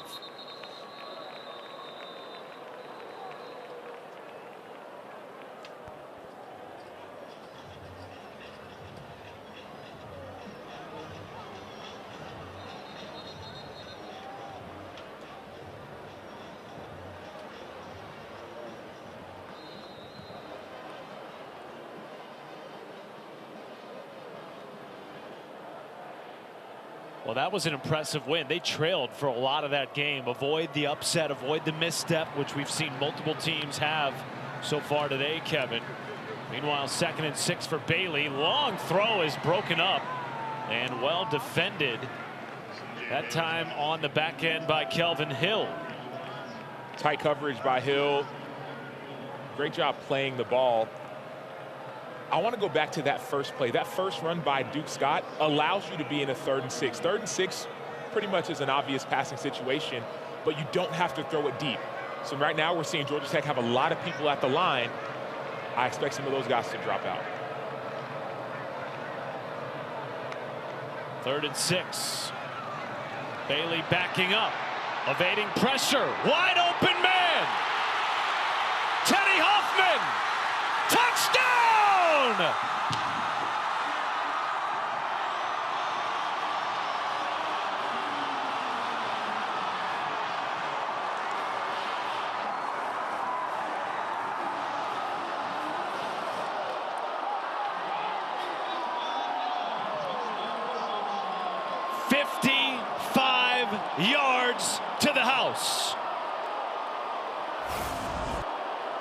C.J. Bailey's got a little bit of Houdini in him, a little bit of magician in him. Watch the ball. He puts that ball behind his back when the pressure comes, and then he little sidestep. And we saw Georgia Tech for the first time all game. They had everyone at the line of scrimmage, an obvious busted coverage, an obvious mistake. But that's what happens when you're a little bit off balance. You have a quarterback who's beating you both ways. And then he's like, made you look. And Teddy Hoffman, the true freshman who's had to step up this season, who hasn't had an opportunity to step up this season all season long, comes up with another big play for NC State. He has a touchdown in back-to-back weeks, Sam. C.J. Bailey celebrating, though hobbled. You talked about his demeanor, his energy. Injury and all, you won't ever see him lose the smile on his face that lights up the football operations building on a daily basis in Raleigh-Durham. He's 19 years old, and he's a captain of the football team. To me, to be a 19-year-old captain says something. I understand you're the quarterback, but we talked with Dave Doran at their walkthrough yesterday, and he said that there's been a new sense of maturity to him. As a freshman last year, he couldn't really call people out. He was always kind of the happy-go-lucky, jovial guy. He still has that happy-go-lucky, jovial joy to him, but now he also challenges and pushes his teammates. So he's becoming more of a complete leader. He is the youngest captain in the Dave Doran era, which spans 13 years. Our Monday, Week 9 NFL football matchup, Cardinals-Cowboys, plus Peyton and Eli on ESPN2. Monday Night Football, 8 p.m. Eastern. Cardinals are without Kyler Murray, which means the former North Carolina State starter, 2 years, top 10 in both passing yards and touchdowns. Jacoby Brissett gets the start. Well, they might be with Kyler Murray and just making a decision to start Jacoby Brissett, another leader for former NC State. Here's a flip to Allen. Has a lane. Makes another man miss. Allen dragged down inside the 45 after a run of 33 yards. This is the second immediate response we've seen to a big-time NC State touchdown from Georgia Tech. Remember what we said at the beginning of half? They're going to start attacking the edges, not the inside anymore. The misdirection hurts man-to-man defense because you're always in chase mode. You're always trying to catch up. So that's what we're seeing. Georgia Tech says, hey, I know you're not going to change. Let's see if you can stop us man-to-man. The problem is, Georgia Tech, if they score, they have to get a stop somehow. They haven't been able to stop NC State when NC State's been on offense. Over 800 combined yards of offense so far tonight. Still a quarter to play. Haynes King with time, now flushed by Price. Boy, that was a dangerous throw, as Haynes King is a little slow to get up at midfield. It's not supposed to be a man beater, but the middle field safety stayed deep, and there was a post route that wasn't able to be made. And so Trevally Price, number 13, is going to get that pressure. Haynes King's looking towards the middle. Post safety is there. So that's that adjustment. They're not changing. NC State isn't changing what they're doing, but they're just trying to play their technique just a little bit better. And they're getting home at times against a team that has allowed just 4 sacks this year, Sam Acho. 2nd and 10.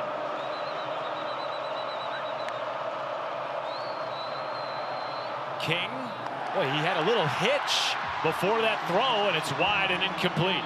So I said they didn't change. That time they changed. This is the first time I've seen all game NC State play zone. That's where that hitch came from, because if it's a zone, you're not running anymore. You have to sit down in the zone. So Haynes King didn't know if his tight end was going to sit down in the zone. And now we're seeing the crowd at Carter Finley make noise.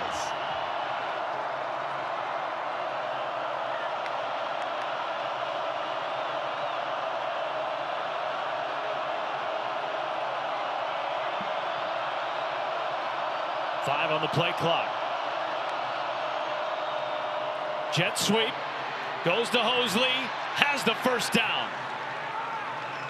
Caden Fordham with the stop. Otherwise, that could have gone a lot further for the former Penn Quaker. Kenny Soares, number 33, is in man-to-man on Hosley. And Hosley says, I'm going to take your ankles. I'll borrow them for a little bit, Soares. Take a seat, and I'll get that first down. Well, he is an electrifying ball carrier. And in the words of Buster Faulkner, his offensive coordinator, a different human with the ball in his hands. Extends the drive after a 3rd and 10. Fake the jet sweep. King with blockers, stiff arm, and is taken down inside the 10. Gain of 23. So the edges, boom, inside. That's what we're seeing. You see everyone's attacking the edge, and Haynes King keeps it on the quarterback keeper, makes the right read, makes somebody miss, and nearly gets into the end zone. His 5th game of 100 yards rushing or more. Only non-Service Academy quarterback in the country with that type of statistic. 1st and goal. Haynes with a gain of 3 or 4. Tackled by Kenny Soares inside the 5. Each time NC State has scored, Georgia Tech has responded, though they've done so more with field goals tonight than touchdowns. That's been the difference. Remember, early in the 3rd quarter, Georgia Tech had the ball at the 1-yard line. 4th and 1, false start. They get backed up, field goal. That's a 4-point swing. Last series, field goal. Fake it to Haynes. It's King in for a touchdown. His 2nd rushing touchdown of the game. And he draws Georgia Tech closer still.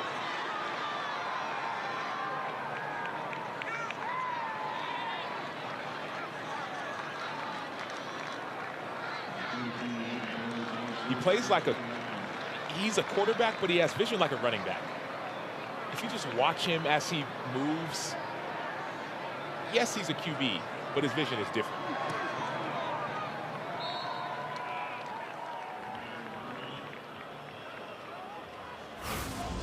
Haynes King is going to have a one-on-one opportunity with linebacker Caden Fordham in the hole, and the vision as a running back, boom, cut back, lower the shoulder, and Fordham thinks that King is going one way, and King just ever so subtly and slightly cuts back, gets skinny, and finds the end zone. Well, with that Georgia touchdown, Tech 27 is now 46. 27 is 46. Haynes King just became the all-time leader for touchdowns responsible for at Georgia Tech with 84, passing Joe Hamilton, the former Heisman runner-up in 1999, who was the quarterback of Brent Key during his 4 years as a starter on the offensive line for the Ramblin' Wreck. If anybody understands the culture of Georgia Tech, it's Brent Key, and Haynes King is carrying that culture as he carries himself into the record books. Brings them back to within 1 score after trailing by 15. Their 2nd largest deficit of the season. We thought this had the chance, Sam Acho, to be the matchup of 2 dynamic quarterbacks, a young star and a Heisman hopeful. It's delivered so far tonight. Absolutely. Haynes King has responded. That first touchdown, you saw him putting his hands down, talking about everybody chill, calm down. And C.J. Bailey is not just leading himself, but leading his team. But this drive means everything. It's been punch, counter punch, punch, counter punch. Georgia Tech needs a stop on this drive to get back into this game. 3 wide receivers out to the right. Bailey will sprint that way.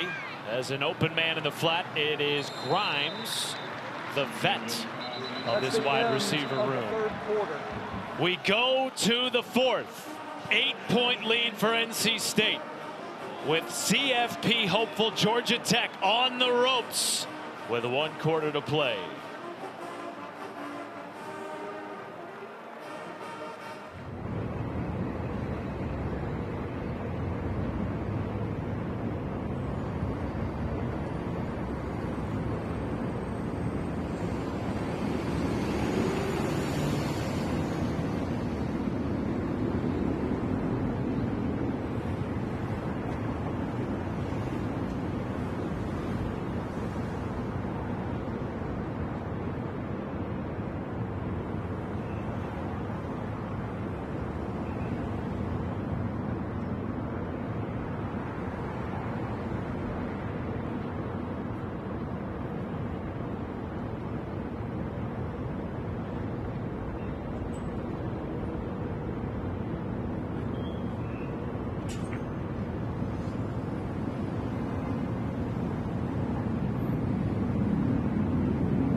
We're back in Raleigh, Georgia Tech trailing 38-30. Brent Key joins me now. Coach, a one-possession game as we begin the fourth. Your team was just huddled around you. What's the message? We got to win the game. Play the fourth quarter. We've been here before. We know what to do. We've got to get some stops on defense. We've got to make sure when we get down in the red zone, we continue to get touchdowns there. It's a good football game. Let's go win. Thanks for the time. They have trailed in 6 of their 8 games to this point, and they have won all 8. The last undefeated team in the ACC. As we enter the fourth quarter, Matt Schumacher, Taylor Davis, Sam Acho with you. CJ Bailey has been phenomenal. Biggest start of his young career. Just a sophomore, a 19-year-old captain, and he has lived up to the moment tonight. It's been a back and forth game. Both teams have had big plays all game long. Bailey sets up the screen. Underneath it goes to Dante Daniels, who's gotten more run tonight in place of the injured Justin Jolie. So their star tight end, Justin Jolie, is out. Their star running back, Hollywood Smothers, Francie State, is out. CJ Bailey got injured at the end of the first half, so he's been limping just a bit. But Duke Scott has been, as a running back, has been one of the answers. Dante Daniels, number 87 at tight end, has been that next man up. So this NC State offense is replacing a lot of injured players. Over 300 yards passing tonight for CJ Bailey. Here is Duke Scott, makes one man miss and is stacked up after a gain of 3. Clayton Powell-Lee was in there for the Yellow Jackets. Look, this is a Yellow Jackets team that all year has just been undaunted.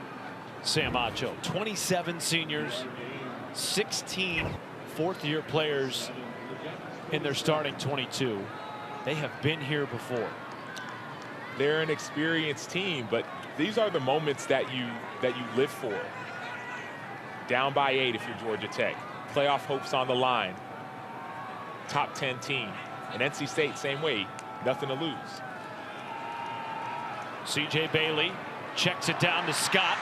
He is wrapped up near the line to gain. Might have gotten enough with that extra effort, and they will move the chains. You said it, nothing to lose. Dave Doran told us his message to the team tonight. Scared money don't make money. He said, told guys to cut it loose, and look at it. There's so many guys who were injured, and every other person has stepped up. He said, cut it loose. Don't even worry. You can't be reserved, and that's how this NC State team is playing. Georgia Tech, on the other hand, defense has struggled. Duke Scott following blockers. And he continues to push ahead on this Georgia Tech defense that has given up big gains on the ground tonight, Taylor Davis. Well, Matt, Georgia Tech linebacker Kyle Eford told me this week a huge point of emphasis for the defense was the fourth quarter. He told me it's been our worst quarter all season. They've given up the most points in the fourth quarter alone. They had to reiterate that just now on the sideline, saying we cannot lose this here. It's a different story when your undefeated record is on the line, Matt. The 3-year starter, back-to-back leading tackler Kyle Eford was in on the stop on that last play. Here's Scott shedding one tackle. Eford did bring him down, but not after a first down run. So Duke Scott is taking it to them. There's no hesitation. There's no doubt. Outside zone play. He gets downhill. He's a one-cut runner. Kyle Eford, who's one of the best linebackers in college football, just gets ran over.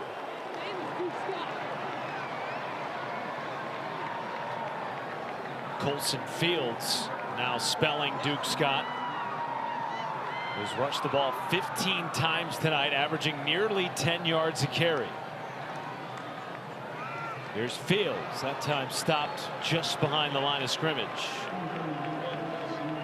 And this is when Georgia Tech defensively has to be able to bow up. You heard it from Taylor Davis, who also heard it from Kyle Eford. This is the time, if you want to be a championship team, where you have to bow up. Brent Key talked about getting touchdowns instead of field goals for his offense. Well, the defense has to be able to hold NC State to a field goal here. 4 field goal attempts tonight for the Yellow Jackets. Bailey underneath. What a catch despite the pop. by Noah Rogers, who has been a star tonight at the wide receiver position. His 6th catch to lead the team. This is how you start. It's 3rd down, 3rd and 5. You've seen a little bit of NC State not necessarily being in this position. Usually it's been 3rd and 2, 3rd and 3, 3rd and 5, low red zone. I expect a pass to the flat. They are 5 for 7 on 3rd downs tonight. Pressure comes. Bailey with time. Oh, and a drop in what could have been a 1st down grab by Terrell Anderson. And instead it's 4th and 5. There's your stop. Sometimes you just gotta do your job and just hope something happens favor. Terrell Anderson's wide open. There's a little bit of missed assignment. He takes his eyes off of the football. He starts to look ahead to see who's he's going to try to make miss instead of catching the football first, instead of looking it in first. So Kanoa Vineset comes on for a 37-yarder. Trying to extend the lead back to 11. From the left hash, Vineset tucks it in. The lead is 11. 9:46 to go. Undefeated Georgia Tech on the ropes.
ESPN College Football Primetime is presented by Geico Switch and Save.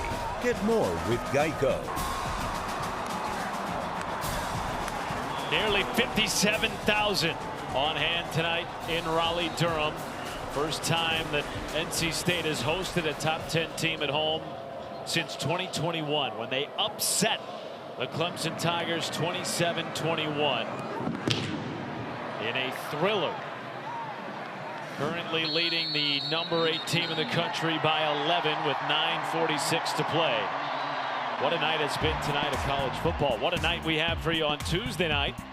For the first time ever, the Armed Forces Classic will feature 2 women's hoops teams, UConn, defending champs, and a top 20 Louisville team. Then we'll also have the first CFP top 25 reveal. That's at 8 Eastern time. And then Texas and Duke will square off in the inaugural Dick Vitale Classic. Haynes King trying to lead a comeback. Swarmed and crunched behind the line of scrimmage.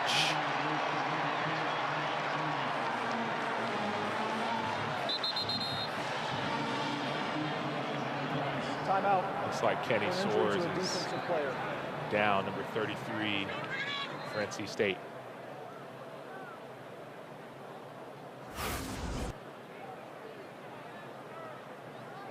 It was a direct snap from Jamal Haynes to Haynes King, and Kenny Soares was at the bottom of that pileup.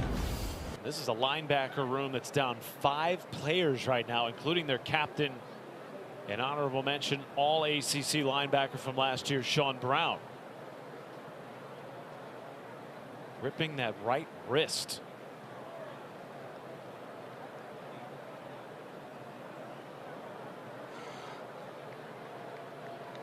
Kenny Soares, a transfer from Northwestern, has been a big addition to this defense. Sebastian Harsh transferred in as well from Wyoming, number 54. Kean Sloan transferred in from Utah State, number 8. So that core of linebackers, including number 1, Caden Fordham, they're the ones trying to contain Haynes King.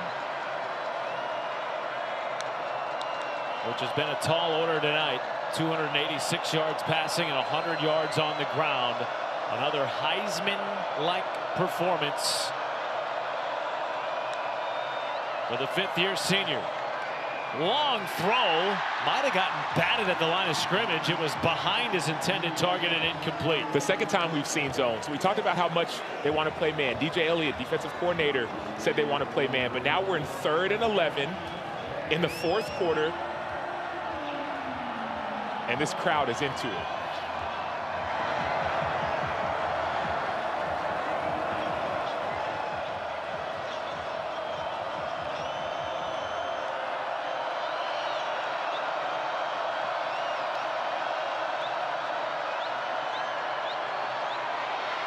King will take off, and he's taken down in the backfield. Kean Sloan with the stop.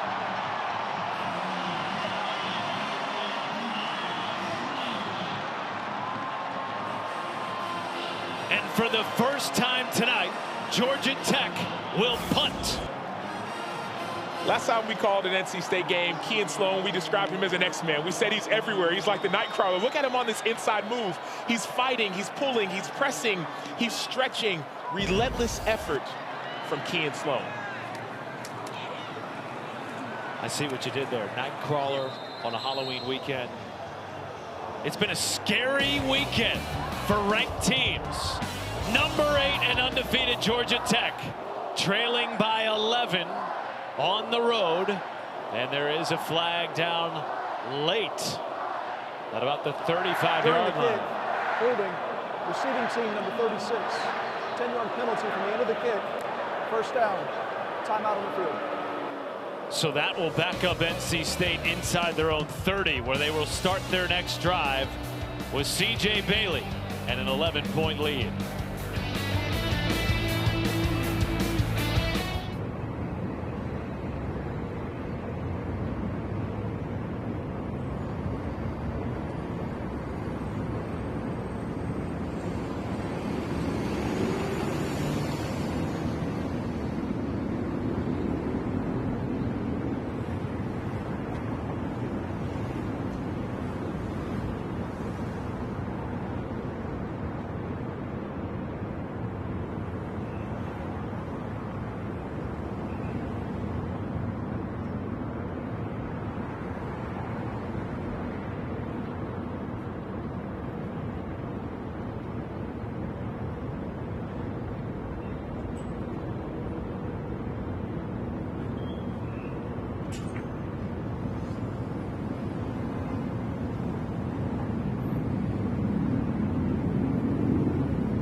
Back in Raleigh, 41-30 lead for the Wolfpack, whose star defensively tonight and maybe all year has been Kean Sloan. Remember back week 2, they had Virginia at home on the ropes. He had this pick at the end of the game with Virginia driving late to seal the deal in a 4-point win. Still the only loss of the year for the Cavaliers. And then this, Sam Acho, on the last drive for Georgia Tech to force a punt. Whenever you need a play to be made for NC State, it seems as if number 8, Kean Sloan, is just always there. That play you saw, there were about 10 or so seconds left in the game, maybe even less. That was the last play of the game to give Virginia their only loss. And then that critical third down stop to cause Georgia Tech to punt. Now it's on the offense for NC State to try to get first downs, and defense for Georgia Tech must get a stop. There's Duke Scott, a career night, over 145 yards rushing for the young man who has backed up all season, the ACC leading rusher, Hollywood Smothers. See how he's falling forward, though? Every time he touches it, he's not going backwards. He's either busting a big play or falling forward. The defense for Georgia Tech has to be able to know that 2 things are happening. Number 1, NC State is going to go slow. But number 2, you have to keep them from falling forward for first down. So maybe you can, if you want to get the ball back, strip it away. We have to be a little bit more physical at the point of attack. 2nd and 4. Pressure off the edge. Scott ran into it, but kept churning those legs and falling forward. After the tackle by Cayman Spalding will make it very short to go to move the chains. And if I'm NC State on this possession, it's 3rd and 2. You think run, right? I think pass. I think show the run, have Duke Scott in the backfield, fake it to Scott and throw something maybe to the flat. Georgia Tech has to understand that this may not be automatic run. So you have to play a little bit tighter. You cannot play zone. I think you should play man. And every one of these corners has to be tight to their receiver. Yellow Jackets showing pressure. They bring it. They will pass. Bailey, the long throw is caught for a first down. Guess who? Noah Rogers. There's that decision making. We've seen him be able to float the ball over, but now you see the speed, the velocity on the run with a bum ankle, and then Noah Rogers, number 5, rising up to the occasion. Well, all season long, CJ Bailey has been a top 3 quarterback in the ACC. Pass yards, touchdowns, efficiency and completion percentage, all of those and more have been on display tonight. And Scott just continues to run hard and tough into the teeth of this Georgia Tech defense. They're teeth, but they're not that sharp. That's the problem with this Georgia Tech defense. They haven't been able to stop the run. That's been one of the weaknesses of this defense. So if I'm NC State, I'm saying, okay, 1st and 2nd down, I can run it. Georgia Tech, if you're the defensive coordinator, you might have to say, okay, I must bring pressure because we're not winning at the point of attack. Their offense is falling forward and we are going backwards. 2-score game, less than 6 minutes to play. Time now not on Georgia Tech's side here. Bailey had the ball tipped, somehow still caught, and another first down. Wesley Grimes. Sometimes it's better to be lucky than good. I didn't love the decision to pass it. That was an RPO, so run pass option. So he made the right decision based off the play call. But that was tipped by number 44, Kyle Leaford. Defense usually says tips and overthrows, got to get those. Wesley Grimes says, I'll take that with one hand and give you a first down.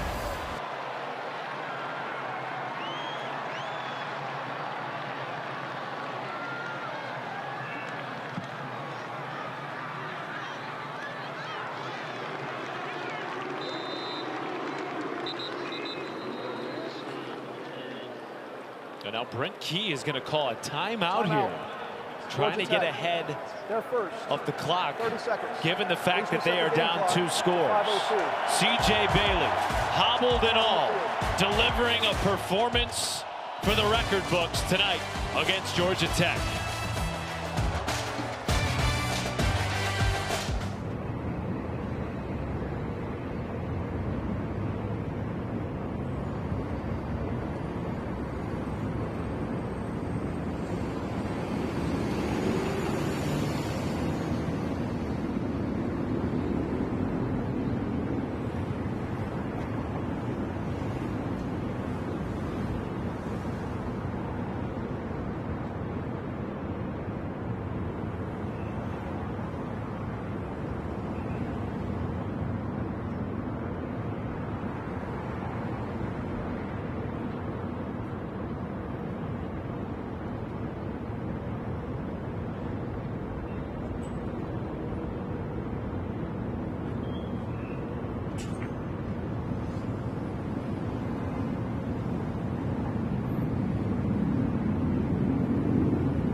You're watching the ACC on ESPN.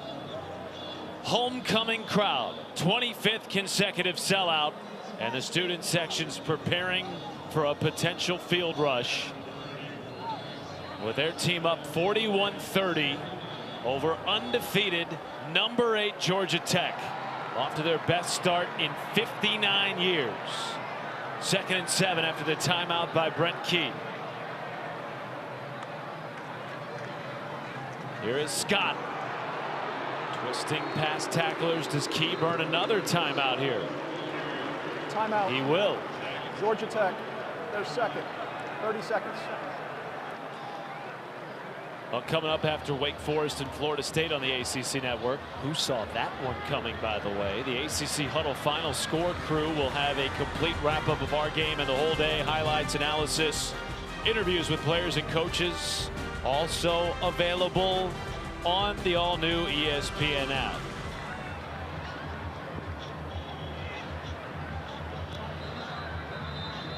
We've already seen one top 10 team in this conference go down today, Sam Acho. It was at 11 a.m. local in Dallas. And now the nightcap, another top 10 team on life support. Hey, you talk Florida State 42-7. That is surprising. I will say, very surprising. Boy, this league is in the midst of chaos right now. Coming into the day, Georgia Tech controlling its own destiny, 5-0, atop the league, and with a win tonight could have gone a half game up on Virginia, who remains undefeated in league play after their win against Cal. Big 3rd and 4 with one timeout left for Georgia Tech. Bailey will pass. Escapes pressure. Bailey with his legs. Upended with a first down. What a night for the 19-year-old. The bravery of C.J. Bailey to sacrifice his body for his team. We know he's banged up. He injured his ankle, got rolled up at the end of the first half. He limped into the locker room at halftime. And now he hurdles over a player for a first down. His first run of the second half since that ankle injury. To extend the game, to extend the drive rather. And now this from Duke Scott. Touchdown Pack!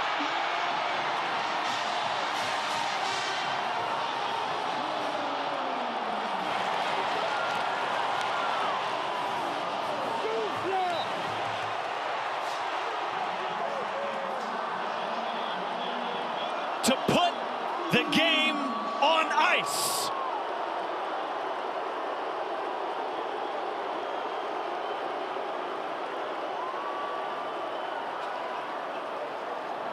"21 carries, 192 yards in a career night for Duke Scott, playing in place of the injured Hollywood Smothers."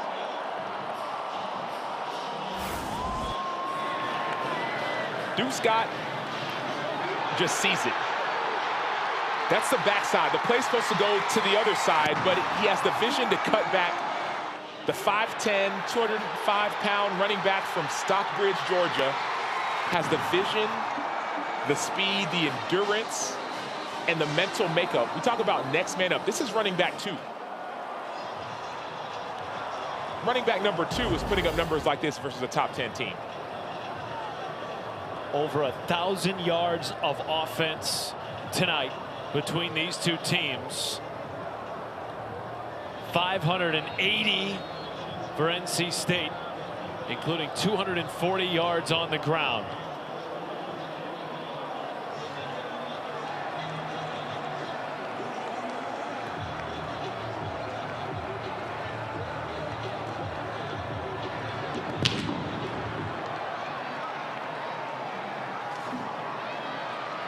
Here's Shane Marshall, and he has crashed down ahead of his own 25. This is the first meeting between these two programs with either team ranked in the top 10 since 2002. That year, The Wolfpack came into the matchup 9-0 and ranked number 10 in the country. The Yellow Jackets were 5-3 at the time. The Yellow Jackets came to Raleigh and derailed the Wolfpack's perfect season with a 24-17 win that started a 3-game skid for North Carolina State. 23 years later, almost to the day, Sam Acho, the Pack are flipping the script on a homecoming Saturday night. They still need a finish. What we're going to see is Georgia Tech's going to go into hurry-up mode. They're going to try to get out of bounds. The clock is still running. We're not inside 2 minutes. Just one timeout left for Haynes King, the Heisman hopeful. Sebastian Harsh, number 54, on the inside move, got his hands up to deflect that. They've been getting a lot of pressure. This defensive line has been relentless in this second half.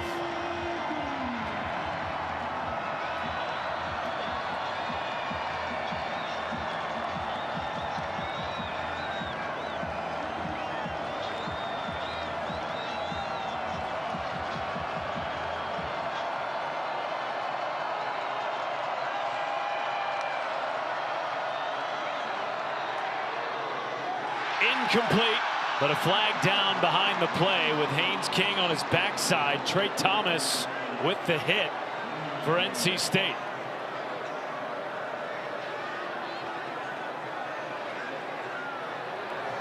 Personal foul, roughing the passer. Defense number 4. 15-yard penalty and an automatic first down. It's what we call a text game. The tackle goes in first, that's 54, and Trey Thomas, number 4, comes in. They're calling that a high hit to the quarterback. I don't, head and neck area is protected. So if you're in the quarterback, it has to be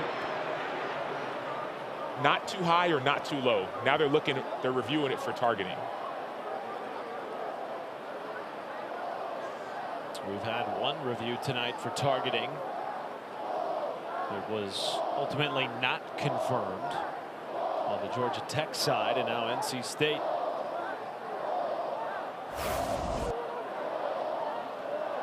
So quarterback in a passing posture is considered defenseless, and Haynes King is in a passing posture, so he is defenseless. They're looking for an indicator. Does Thomas lead with his head? He does. And then the third piece is there a forcible contact to the head or neck area? There is. So with those 3 things intact, this play is actually going to be targeting. Defenseless player, there's an indicator leading with the head, and then there's forcible contact. Those reviews tell me that all 3 are in place, and that will be targeting on Trey Thomas.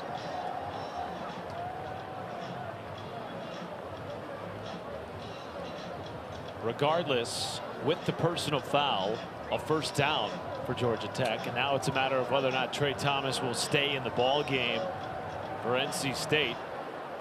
Up 48-30 with 3:31 to play. After further review, personal foul, targeting, defense number 4.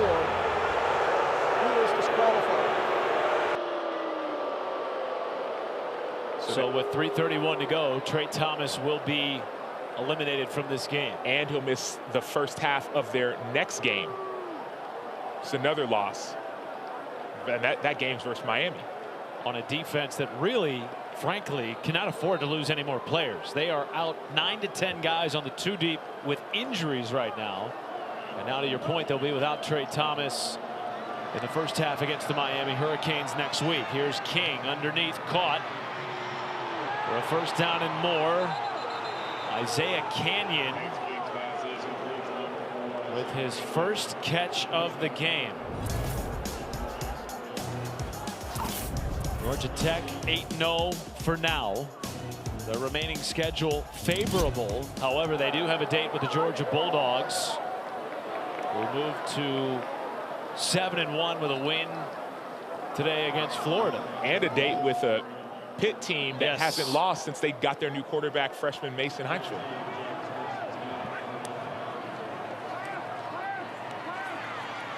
Their chances coming into the day the best amongst the ACC, Sam Acho, to make the college football playoff. With this loss, those chances diminish a little bit, but there's still a path there. There is a path there, especially to make the ACC championship game. But I go to that Pitt game because Pitt offensively is a juggernaut with Cade Bell, their offensive coordinator, and also Mason Heinschel. So the defense of Georgia Tech is going to have to be better by then. And then that Georgia game is another huge. To your point, if they beat Georgia, then they'll still be in the conversation for an at-large bid. Let's say they're not able to make the ACC championship game, but those two games will be huge. They will join 4 other ACC teams with 1 loss, dropping this game today against NC State. Chaos ensuing across the conference today, particularly with Miami, a top 10 team, already losing to SMU.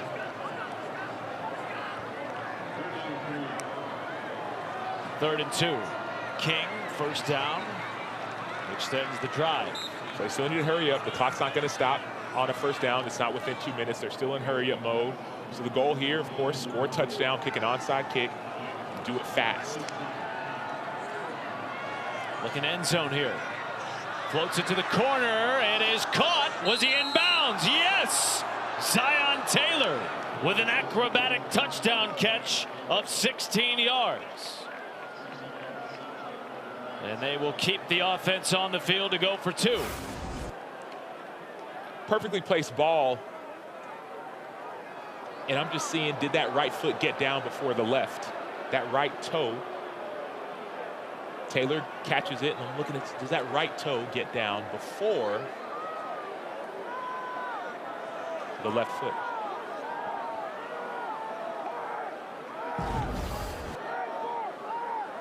Replay official Todd Evans on site. Referee Adam Savoy has halted play at the moment. Looks like they got enough looks to confirm the call on the field without an official review. Touchdown will stand, and now the 2-point attempt.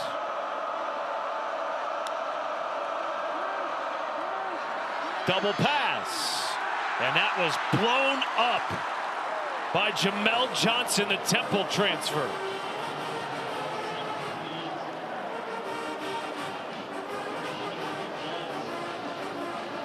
We will have an onside kick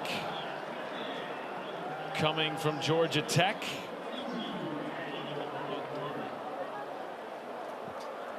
And now chance of overrated coming down from this homecoming crowd of over 56,000. First time since 2021 that they have hosted Georgia a Tech, top 10 team. Now 46. 27 is 46. Matt Schumacher, the 9-year NFL vet, Sam Acho. That time in 2021, Clemson came here and took an L.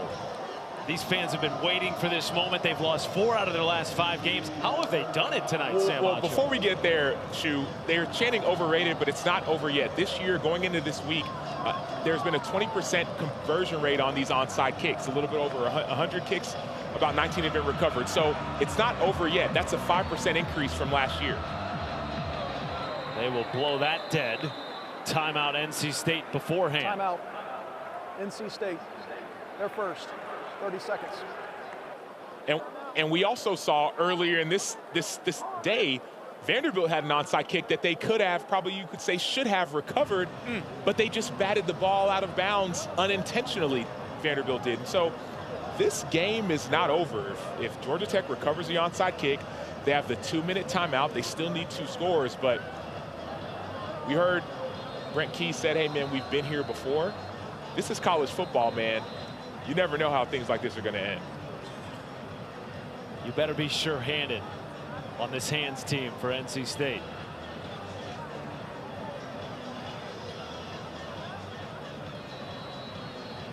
So after the touchdown and failed 2-point conversion, still a 12-point game, 48-36, 2:22 to go. 2-minute timeout and 1 timeout remains for Georgia Tech. Recovered by NC State. Colson Fields with the recovery. Please reset the game clock to 2:21. Thank you. huge days from C.J. Bailey, the young captain at just 19 years old, and Jaden Duke Scott, who got his chance to shine tonight due to the injury to Hollywood Smothers. Imagine how mature you have to be ready for a moment like this. Duke Scott has been ready, and he hasn't been the guy. It's been the Hollywood Smothers show, not just for NC State, but for all of the ACC, and now we're seeing Duke shine. That's going to be a false start on Douglas, their tight end. Offense, number 82, 5-yard penalty, first down. For NC State, this will be their first win against an FBS opponent since they beat Wake Forest on September 11th, Sam Acho. They came into this day desperate. You talked about the high-powered offense of Pitt. They torched NC State last week, put up 53 points.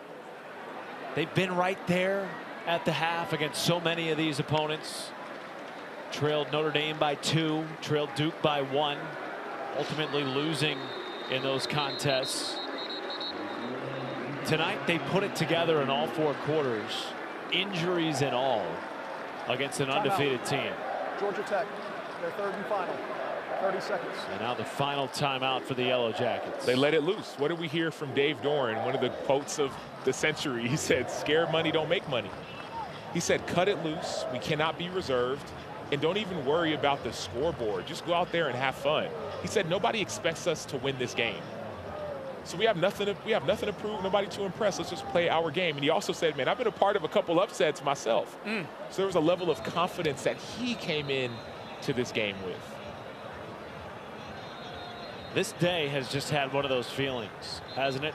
With all the chaos around the sport. But even before the chaos began, Kirk Herbstreit on College Game Day circled this game as a game to watch for a potential stumbling block for Georgia Tech. And he said Dave Doran is usually good for 1 or 2 of these games a year where they shock the world. Tonight is one of those nights.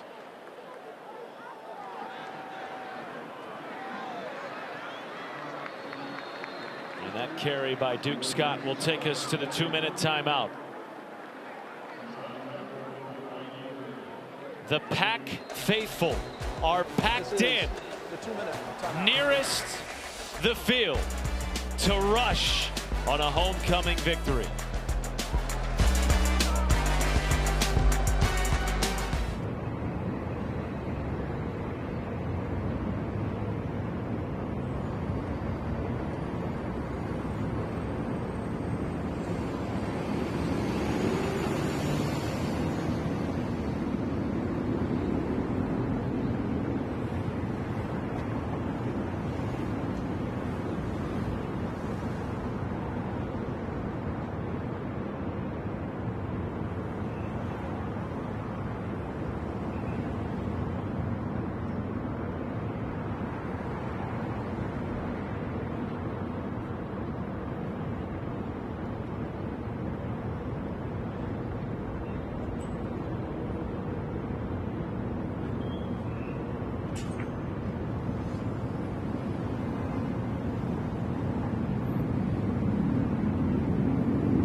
Boy, what a wild day of college football, Kevin, and I'm sure that game will follow suit. The nightcap out west. Two elite quarterbacks in a Big 12 showdown. Meanwhile, a punt upcoming for NC State. Georgia Tech all out of timeouts. We're past the 2-minute timeout. They trail by 12. And the Heisman hopeful Haynes King staring at the first loss of the year for his Yellow Jackets.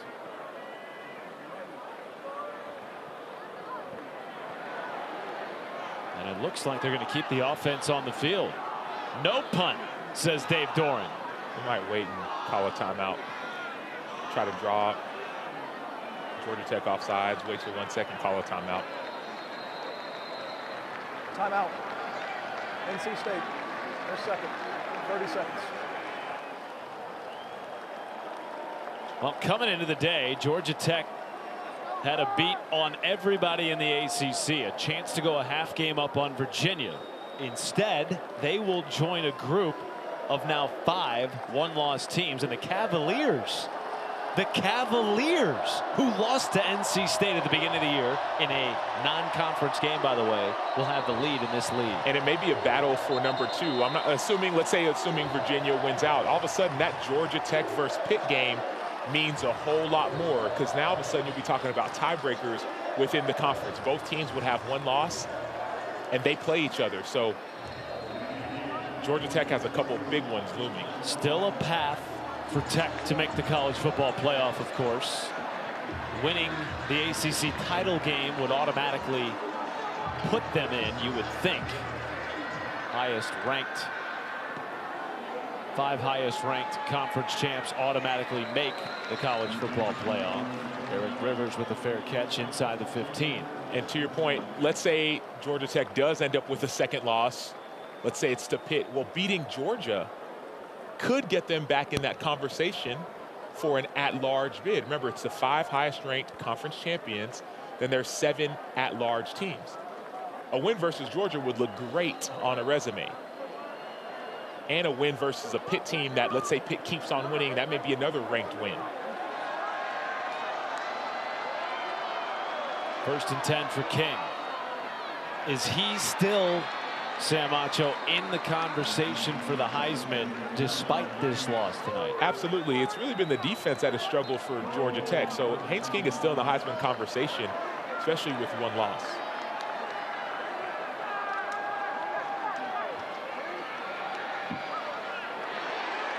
Tonight, excellent numbers. 4 touchdowns, 2 through the air, 2 on the ground. His 5th 100-yard rushing performance to go along with over 360 yards passing. But the key in this game was field goals instead of touchdowns in the red zone for Georgia Tech. And NC State's defense was bend don't break tonight. Despite all the injuries, they held up against the Georgia Tech offense that looked unstoppable last week against Syracuse. Football has a 100% injury rate. Everyone's going to be injured or hurt one time or another. So when we talked with Dave Doran, he said no one cares that we're hurt. We have an opportunity to lay it all out there, and that's what we saw this NC State team do. They've been through so much adversity, not just on the field, but off the field, injuries and more than that. So this is a monumental win for NC State.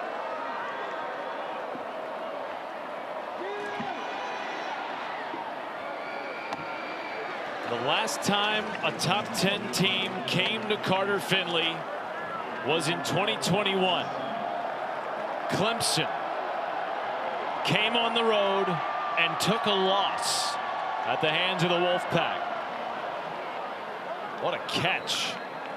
Diving grab by Brett Seither, rather. Dave Doran's just ready for this clock to hit quadruple zeros.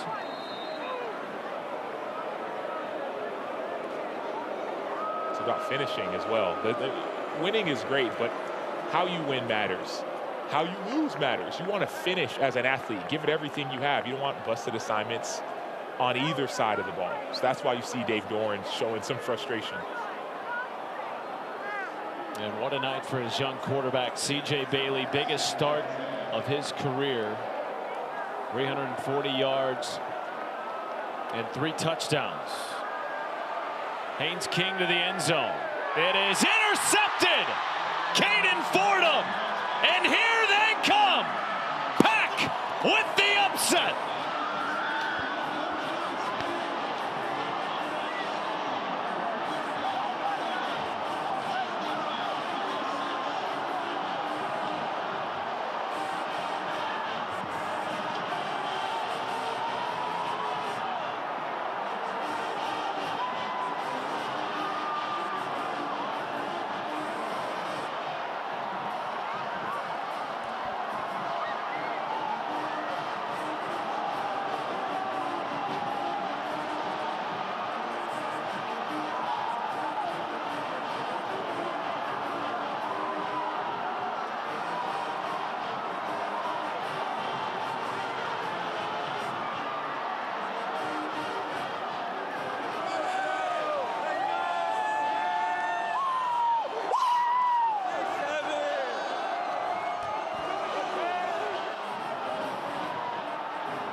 Dave Doran joins me now. We just avoided the field storm as chaos ensues. Coach, this team has been tested on and off the field this season. A top 10 team comes to your house and you get the win on homecoming night. What does it mean? Well, first I want to give God all the glory. And I'm so proud of our players and coaches. They deserve this. They've worked really hard. No matter what, they just came in, they let me coach them, they hung in there. Kids played so good tonight. I'm so proud of them. As we stand here and take in this scene, it was a sold-out crowd tonight. You were down so many starters tonight. I know. What kind of heart did this one take? That's all wolf blood right there. That's a big old heart right there. That's the biggest heart you can have. These kids are awesome. I'm so lucky to coach them. Like I said, I get to every day. It's a beautiful thing when you come up like that. They've worked, they've worked, they've worked, they've listened, they've learned. Huge breakthrough night for us. Few have a bigger heart than your quarterback, C.J. Bailey. We thought he was banged up at the half. He comes out, puts his body on the line for you every drive. What's it like to have a leader like that? Oh, it means everything. When your quarterback's as tough as C.J. Bailey, he's a stud. I love that kid. I thought Duke was so good tonight, too. I mean, what a performance by our running back with Hollywood out. So proud of him. It's been a heck of a season. I need to go have some fun, okay? Hey, Chancellor Howell, turn on the red light. I think you've earned it. Go back. Guys. Lighted red tonight. You know they will be celebrating in Raleigh. His running back, Sam Acho, 196 yards in a career day. C.J. Bailey with 340 through the air and 3 touchdowns. What a weekend in college football. Another top 10 upset in November.